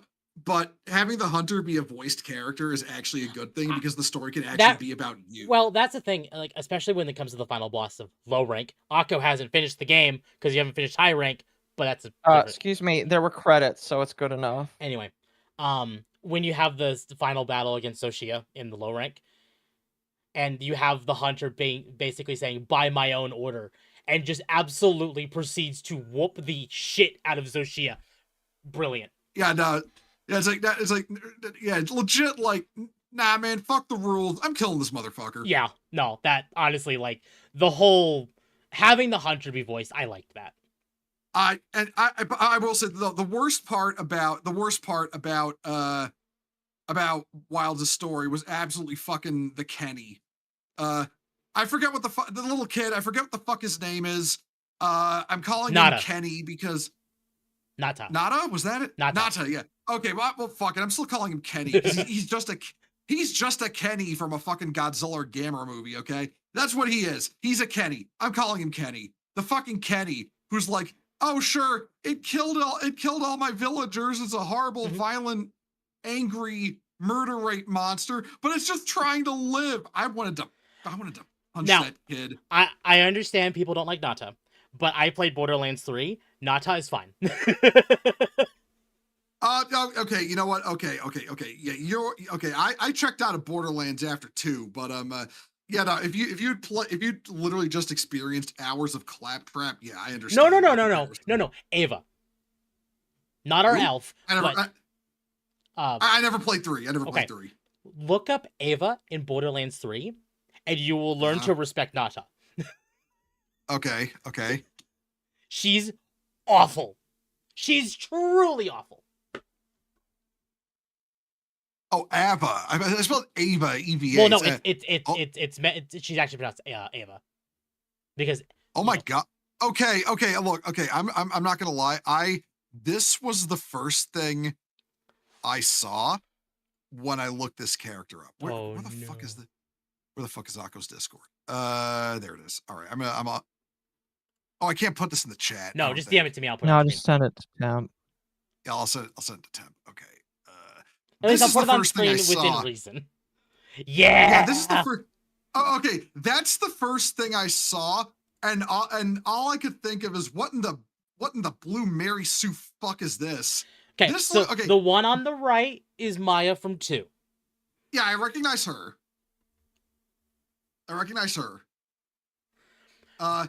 Because let's put it this way. I don't know. Ava's stupidity. Okay, don't say. Okay, wait. Don't say anything. I'm making an educated guess. Okay. She looks like she's some kind of OC waifu donut steal from Anthony Birch. That's what I'm getting just seeing this character. That's brutal. But I can see it. Borderlands 3 is many years ago, so I can talk about it. Maya dies in 3. Oh. And Ava's the reason why. Damn.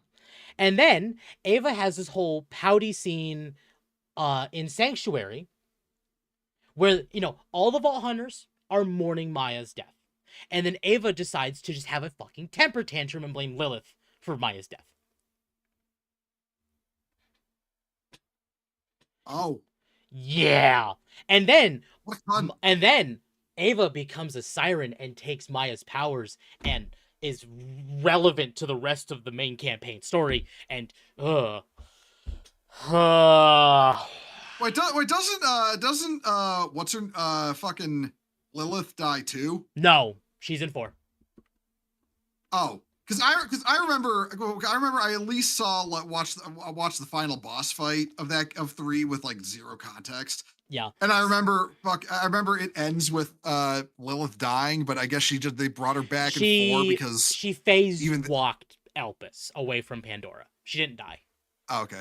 It was a bullshit MacGuffin, I will admit, but at least it made sense because they already kind of power scaled Lilith to insane numbers. Yeah. This is another game that I have no idea about, so sadly I can't offer commentary. But yeah, watch some cutscenes with Ava when you have time, and you will appreciate Nata more. Well, when I feel like I've committed a sin that requires penance, I will keep that in mind as a punishment.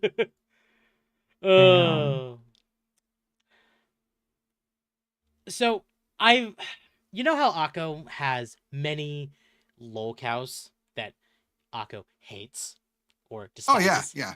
I love them with a hateful passion. I have my own, and his name is Ken Penders. He's like not even. I know that name. That's the Sonic guy, right? Yes, it is. He's like so. Yeah. This is the man that is the reason the franchise went down the tube for over a decade. Yeah, he thinks he invented Sonic or something. No, he thinks he invented Echidnas. And Sonic Chronicles happened and had Echidnas as the main antagonist. And the main antagonistic group of Sonic Chronicles was very similar to his antagonistic echidna group in the comics.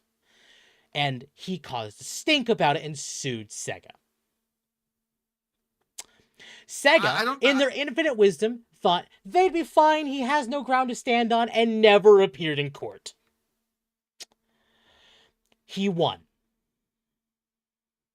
Wow. Oh, how do you Sega, how do you fuck that up? They just did. So he won. So the only echidna that Sega can now use is just Knuckles. And Sonic Chronicles is now considered not canon. And it is the reason the franchise went down the whole nothing matters anymore. And we're all funny, silly. He's the reason that Sonic Colors through Sonic Forces basically happened.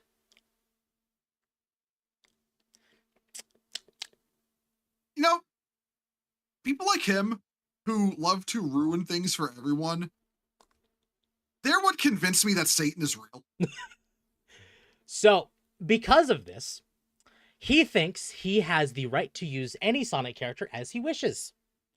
Case in point, other than finishing rendering areas on Shadow's boots and gloves, the variant cover art is basically complete, besides the previously unpublished M25YL scripts and a 6-page story. It turns out Don Best has a Shadow piece from back in the day. Ethan will also have some spotlight pieces. This is what Penders has done with Shadow, and it's bad. I wanted to make it worse. The Hot Girl here says that he basically copied the original art. At least put your own flair like Spaz did. Better yet, just hire Spaz to do it. This was the art piece from Shadow the Hedgehog that he basically traced. And his only comment here is, that's not my version. No shit, it's not. You absolute dipshit. I'm getting exalted flashbacks from this because it is just traced. It's just traced. Gets better. Tunes and Puppets says, note, the Sega logo is still on the other billboard on the background. Otherwise, I can't wait to see Dawn Best showing her best. I'm going to zoom into this. Nope, we're not saving that.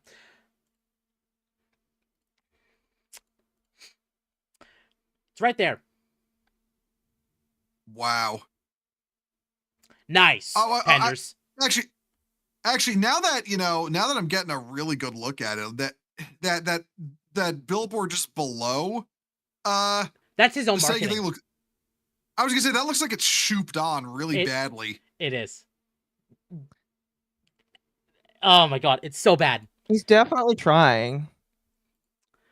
I think someone actually posted. Yeah, here's the Spaziante version from the Archie comics. Yeah, that's much better.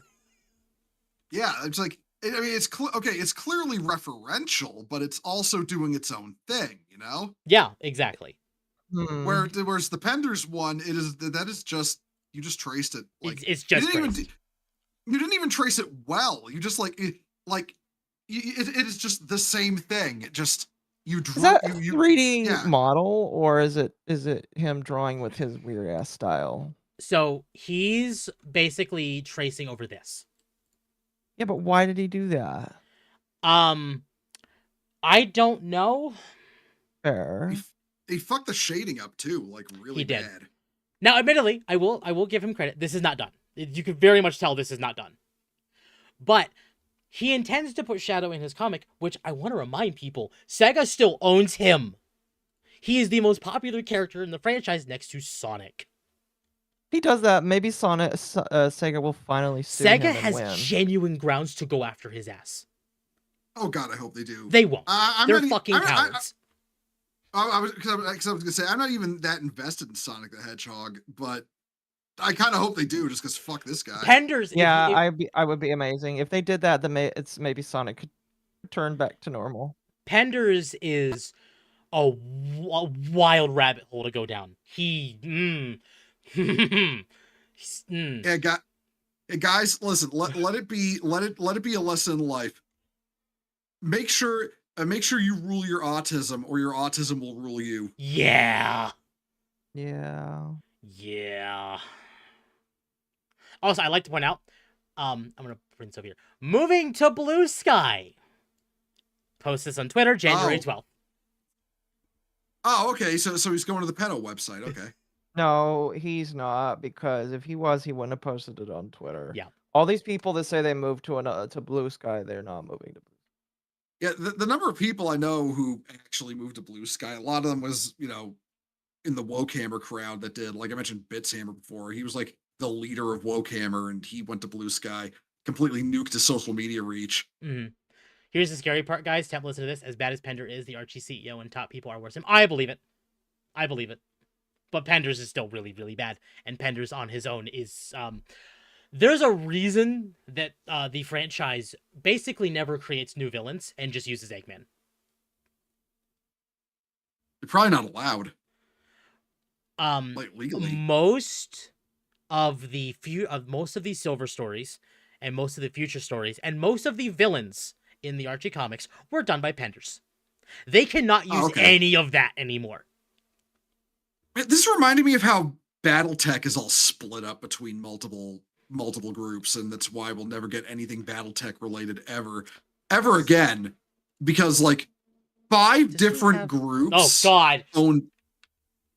What the fuck is that? So this is Pender's wonderful.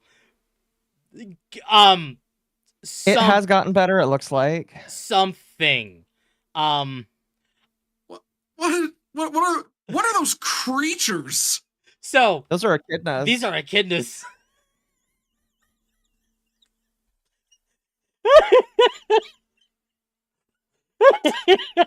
I feel like I'm looking into the face of evil. What the hell kind of? Okay. Okay. I need to think. Need to process my words. That reaction was brilliant. How the fuck do you outdo ugly Sonic? What the shit? What the actual fuck?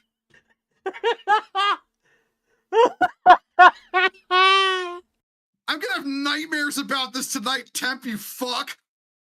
You're welcome. Oh my God, that was great. These are the demons that appear from the warp and drag you to hell. This looks like the unholy fusion of Sonic OCs and fucking Bratz dolls. What the fuck is this? Oh, I hate that example, but I see it. This is like, okay, this is absolutely like this is fetish. This is fetish. It really, yeah, I would believe it.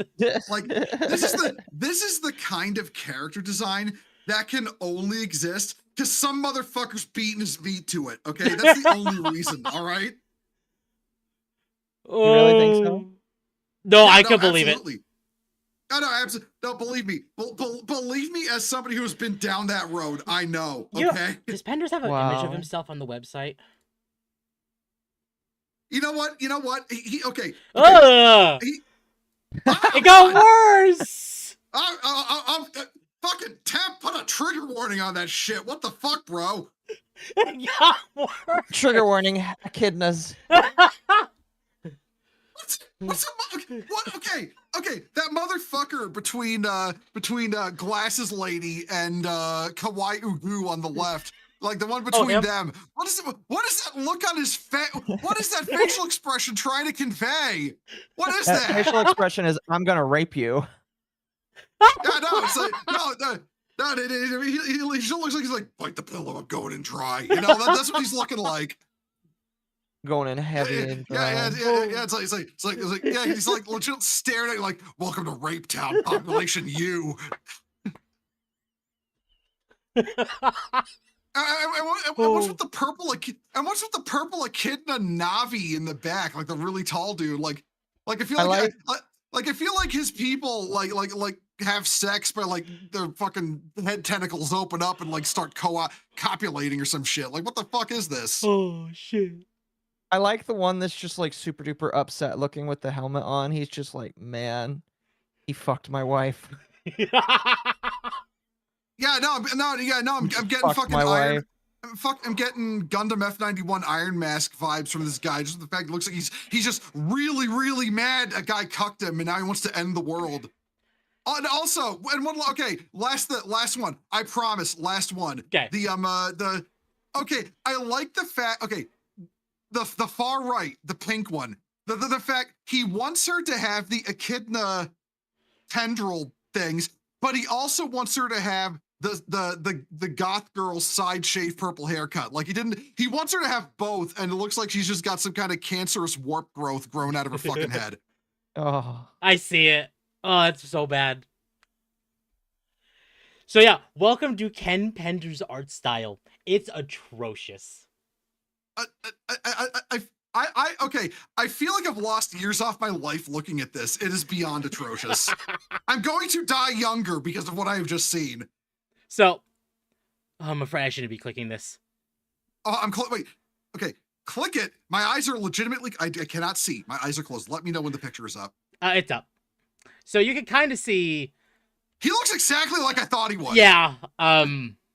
He looks exactly like I said. This looks like a man who let his autism rule him. Okay.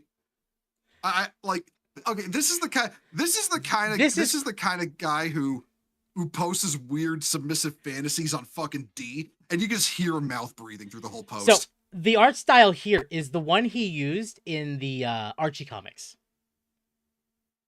Oh my God. And then the one outside is just ever since he left. I think it's really funny. It's like you have a kid, and then just random black man. Oh God! Fucking okay. First of all, rape guy's still doing his rape expression. Like what the hell? And yes, yes. Why is Barack Obama there? What's Barack Obama doing there? Is he gonna drone strike these guys so we don't have to see him anymore? Like what's happening here? And yeah, no, the one with the side shave, yeah, you can really see it in that shot. Like, oh God, like what the hell? Yeah, Ken Penders is basically Chris Chan if you allowed him to fester. Yes, pretty much. Oh, you know what? Maybe Chris Chan transing out was probably the better ending compared to this guy. Probably. Sega lost a court battle against this? Yes. They didn't show up. That's the problem. Yeah, okay. It's like, this is some, like, okay, look, I've done a lot of, I was that kid growing up. I did a lot of OC Donut Steel shit, right? Like, I admit it. I fucking admit it. But all the same, I had enough restraint at the very least to be like, oh, okay, this is really fucking cringe. I purely made this for my weird cringe chuny fantasies. I'm just gonna, bin this so nobody ever finds it, right? Because I had enough self-awareness. This guy has no self-awareness in this regard. Like, I mean, this guy just made like 1, 2, 3, 4, 5, 6, 7, 8, 9, 10-ish Knuckles clones in his atrocious art style nobody ever criticized him on. And then just he never got the criticism he needed to fucking stop, it looks like. Okay? And if you were to look at his writing, which I'm not gonna bring up, like on a physical sense, but he really kind of pushes the NTR does he really? And rape kind of allegories in the comics. Not outright mentioning them, but he kind of pushes that. He's into NTR. Yeah. Of course he is. I didn't think he was a woman though. Oh, he really pushed that. Yeah, there were times constantly that they had Sonic and Sally just kind of split up just so Penders could push his own shit. Well, look. When I said fucking the Knuckles Vader looking guy was like Iron Mask from F91, Gundam F91, whose whole motivation is he wanted to wipe out mankind because he got cucked. I'm not making that up. I was joking, but like now you find that this guy's got a fucking cuckold fetish. And it's like, oh God, what if that's actually his motivation? He got cucked and now he wants to end the world. Yeah, I can believe it. Yeah, I can believe it. Yeah. You got me morbidly curious to read this, by the way. I fucking hate you, Ted. You're welcome. Enjoy that rabbit hole. Yeah, enjoy. Yeah, sure. Like, enjoy, like, sticking my dick in a pencil sharpener, but okay. Ken is the reason Sally was just a hoe because of this. Yep. Oh, wait. Okay. The last Sonic, like, outside the games anything I engaged with was Sonic Sat AM. So, there's some benefits. So those characters like Sally, the Freedom Fighters, those are owned by Sega. So thankfully he doesn't have those. It's just Sega's afraid to ever use them. Okay, so but like he just turned her into a hoe because he's Yes. got his and oh Jesus Christ. Yes. Fuck, the show was afraid to make So, him kiss half the time. There was a very controversial story where Sally stopped Uh-huh. Sonic because Sonic had come Uh-huh. back from space after sacrificing himself to stop a multi-alien invasion. He did and Right. got chucked into space. Was gone for a whole Right. year.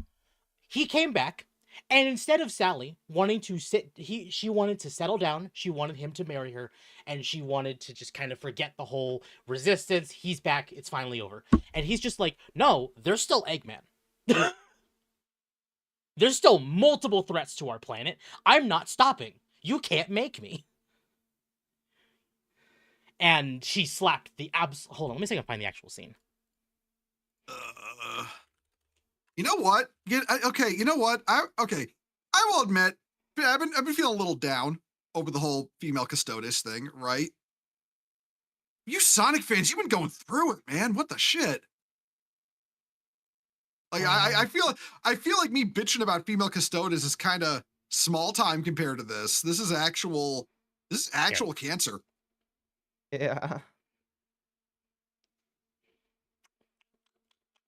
Being Wow. a Sonic fan is rough. I'd heard of the whole Ken Penders trying to claim he created the Echidnas thing or whatever it was, but Yeah. I didn't know it was. I legit did not know it was this bad. I am so sorry. Yeah, it was this bad, and yeah.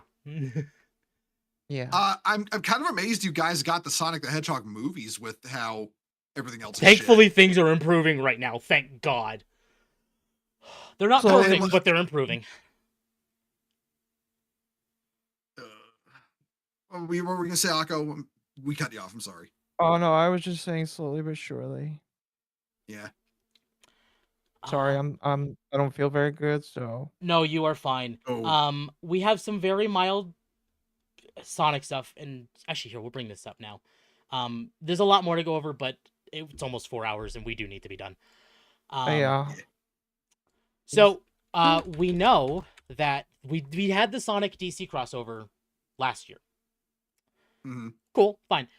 We only had stuff like Shadow as Batman, Sonic as the Flash, Amy as Wonder Woman, stuff like this. But we never got other stuff like Rouge as Catwoman. Well, at the end of that crossover, they revealed that Eggman and Lex Luthor were working together. So we knew there was going to be a sequel crossover. Well, Jax has confirmed that now. Oh, By okay. proving there is now this. Kind of cool, though, not gonna lie. Is this okay? As somebody with zero experience in this particular thing, is this a good thing or a bad thing? It was actually pretty decent. Okay. that's not bad It then. wasn't bad. Some people had actually thought that maybe Paramount would try buying Warner Brothers, and guess what? They're trying. Admittedly, they're trying. Because Paramount is doing the Sonic movies. So having DC under their belt means they could do potentially other stuff. Huh. Oh, anything would be better than what fucking DC is doing now. Exactly. Yeah. There was one controversial scene in the crossover where you had the Sonic characters got chucked into the DC universe and were basically stranded there, whereas the Justice League was trapped in Sonic's world. And they had this whole thing of Batman beating the absolute shit out of Metal Sonic. And it's like, oh my god, that shouldn't have happened. But it's like, no, that makes sense for Batman. I mean, Superman in Sonic's world would clean all that shit up in a day. It would. And one, Metal Sonic is designed exclusively to counter Sonic. There's a reason Metal always fails when fighting literally anyone else. And two, it's Batman, and he had several months of preparedness to figure out Eggman's shit.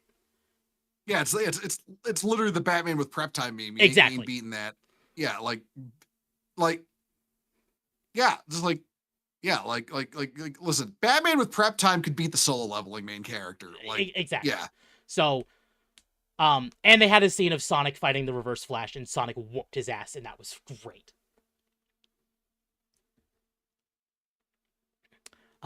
Good. The DC Sonic crossover is actually a great read. I do recommend that if you're like wanting a fun, just chill time. But we also got some other news that might be spoilery for people who enjoyed Sonic 3 and had opinions about the ending. Paramount is reportedly in talks with Jim Carrey about returning for Sonic 4. Hey, guess what? Eggman didn't die at the end of 3. I'm not surprised. Shocker. They're okay. Listen, they're never gonna. He nailed the role a little too well for them to just let him die. Let's be real. I made a post on Twitter about it. I don't know if you saw it, where basically I said, we don't get Jim Carrey for usually more than one movie, and he's now been in 3 of these. He loves this role. Yeah, he's channeling his old Ace Ventura comedy days. Yeah, and he is. clearly enjoys it. So, he'll be back for the 4th movie. Yeah. Well, somebody was saying something somewhere that it might be like alternate universe stuff. So there was a script leak. I don't know about a script leak. It was a plot leak where basically said Amy comes from the future to, because Eggman rules an alternative future with Metal Sonic, and Amy came back in time to basically stop that from happening. It's a very Silver story if you want to look at it that way. Yeah. I don't pretend to know Sonic lore, but I know everything I know about Sonic 06 from I'll admit it's the Game Grumps playthrough. It's probably the only way I could stomach that game. But there's AU time manipulation shenanigans going on there, and because he said they can't use anything Silver related because of Penderson. No, Silver is owned by Sega. They can't use the stuff that Penders wrote for the future. None of his characters. Yeah, any character that Pender created, they cannot use. But Silver's owned by Sega. They can use him all they want. Okay, yeah. I like I said, I don't pretend to know the ins and outs of Sonic stuff. I stopped playing the games with Adventure Battle 2. That's fair. I mean, that is the best one, so that's a thing. Jump is probably going to disagree with me, but no, I like Adventure 2. Heroes is still my favorite, but hold on, let me see if I can find it. Well, it's okay, Temp. You're entitled to be wrong. I've never played Heroes. I wouldn't know. Heroes is great. I'm sorry. Yeah, I wouldn't know. I'm just being a dick. Don't worry. Is it? Here we go.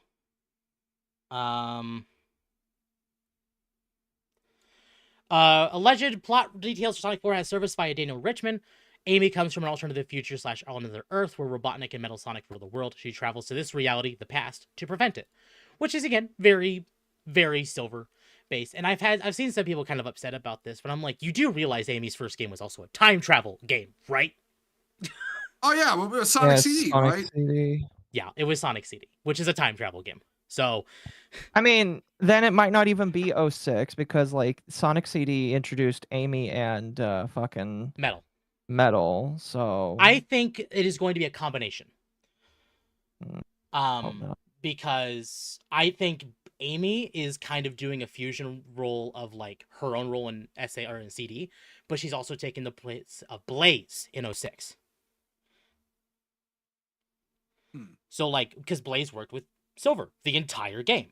I think she is from the same future as Silver, but Silver probably said, no, we're going to do this ourselves because Silver is that kind of jackass, if you like, early on.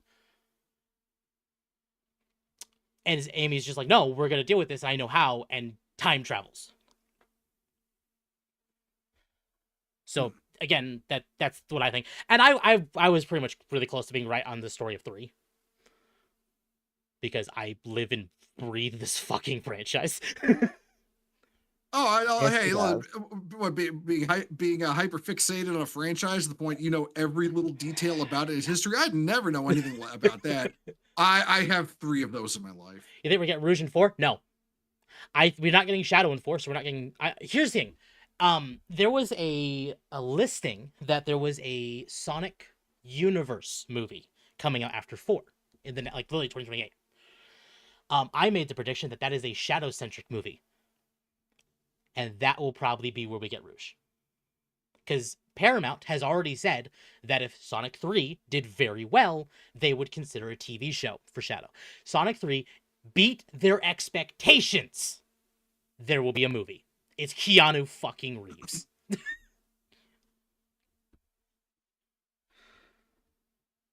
So, I was gonna try to make a John Wick joke, but it just wasn't gonna work. I mean, there was a lot of John Wick references in Sonic 3, so. Oh yeah.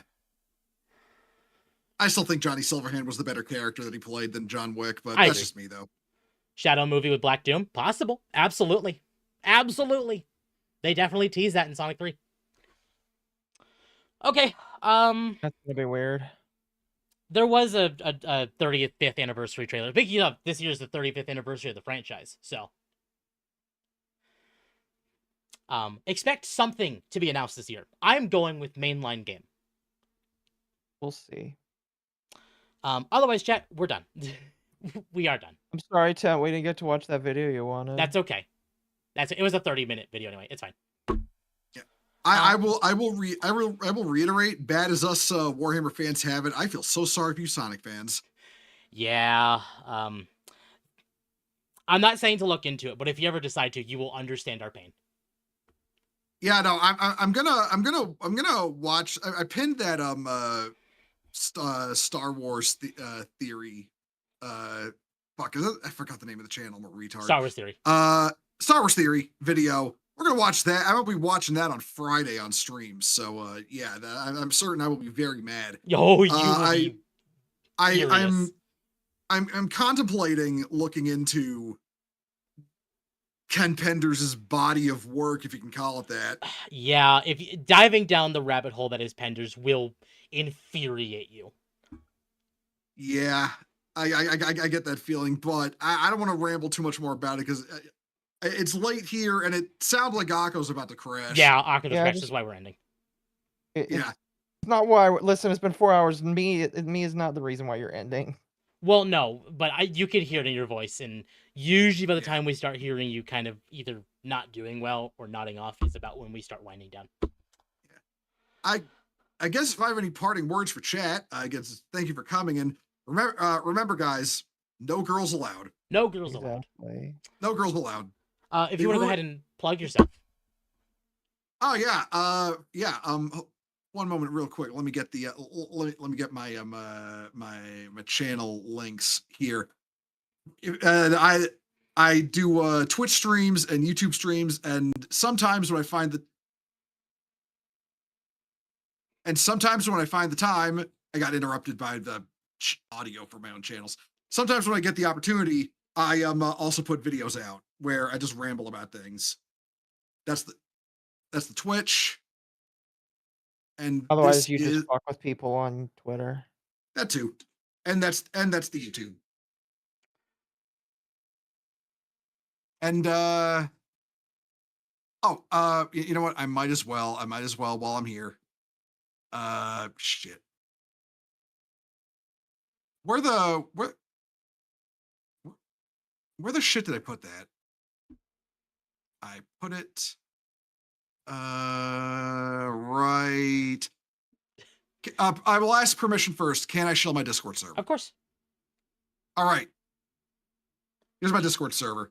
We're starting a multi-week long watch along of Mobile Suit Gundam Wing tomorrow night, which is my least favorite Gundam anime. So I'm giving it another shot after several decades.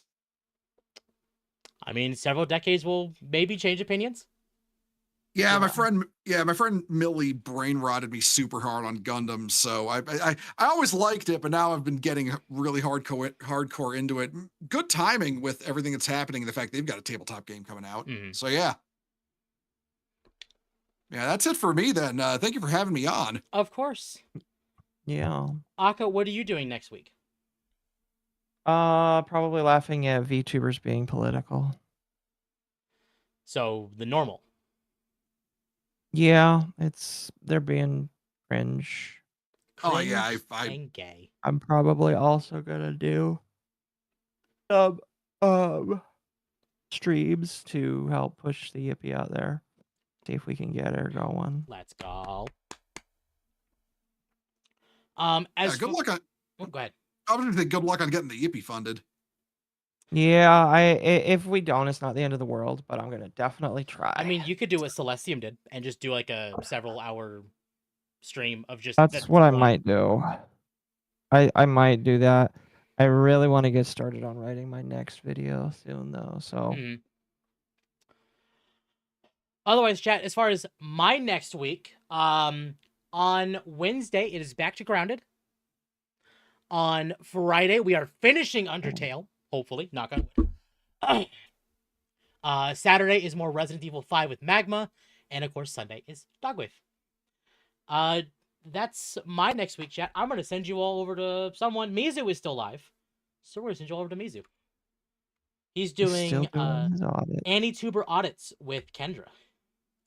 Is it just Kendra? Yeah, it's just Kendra. Oh. Actually, you know what?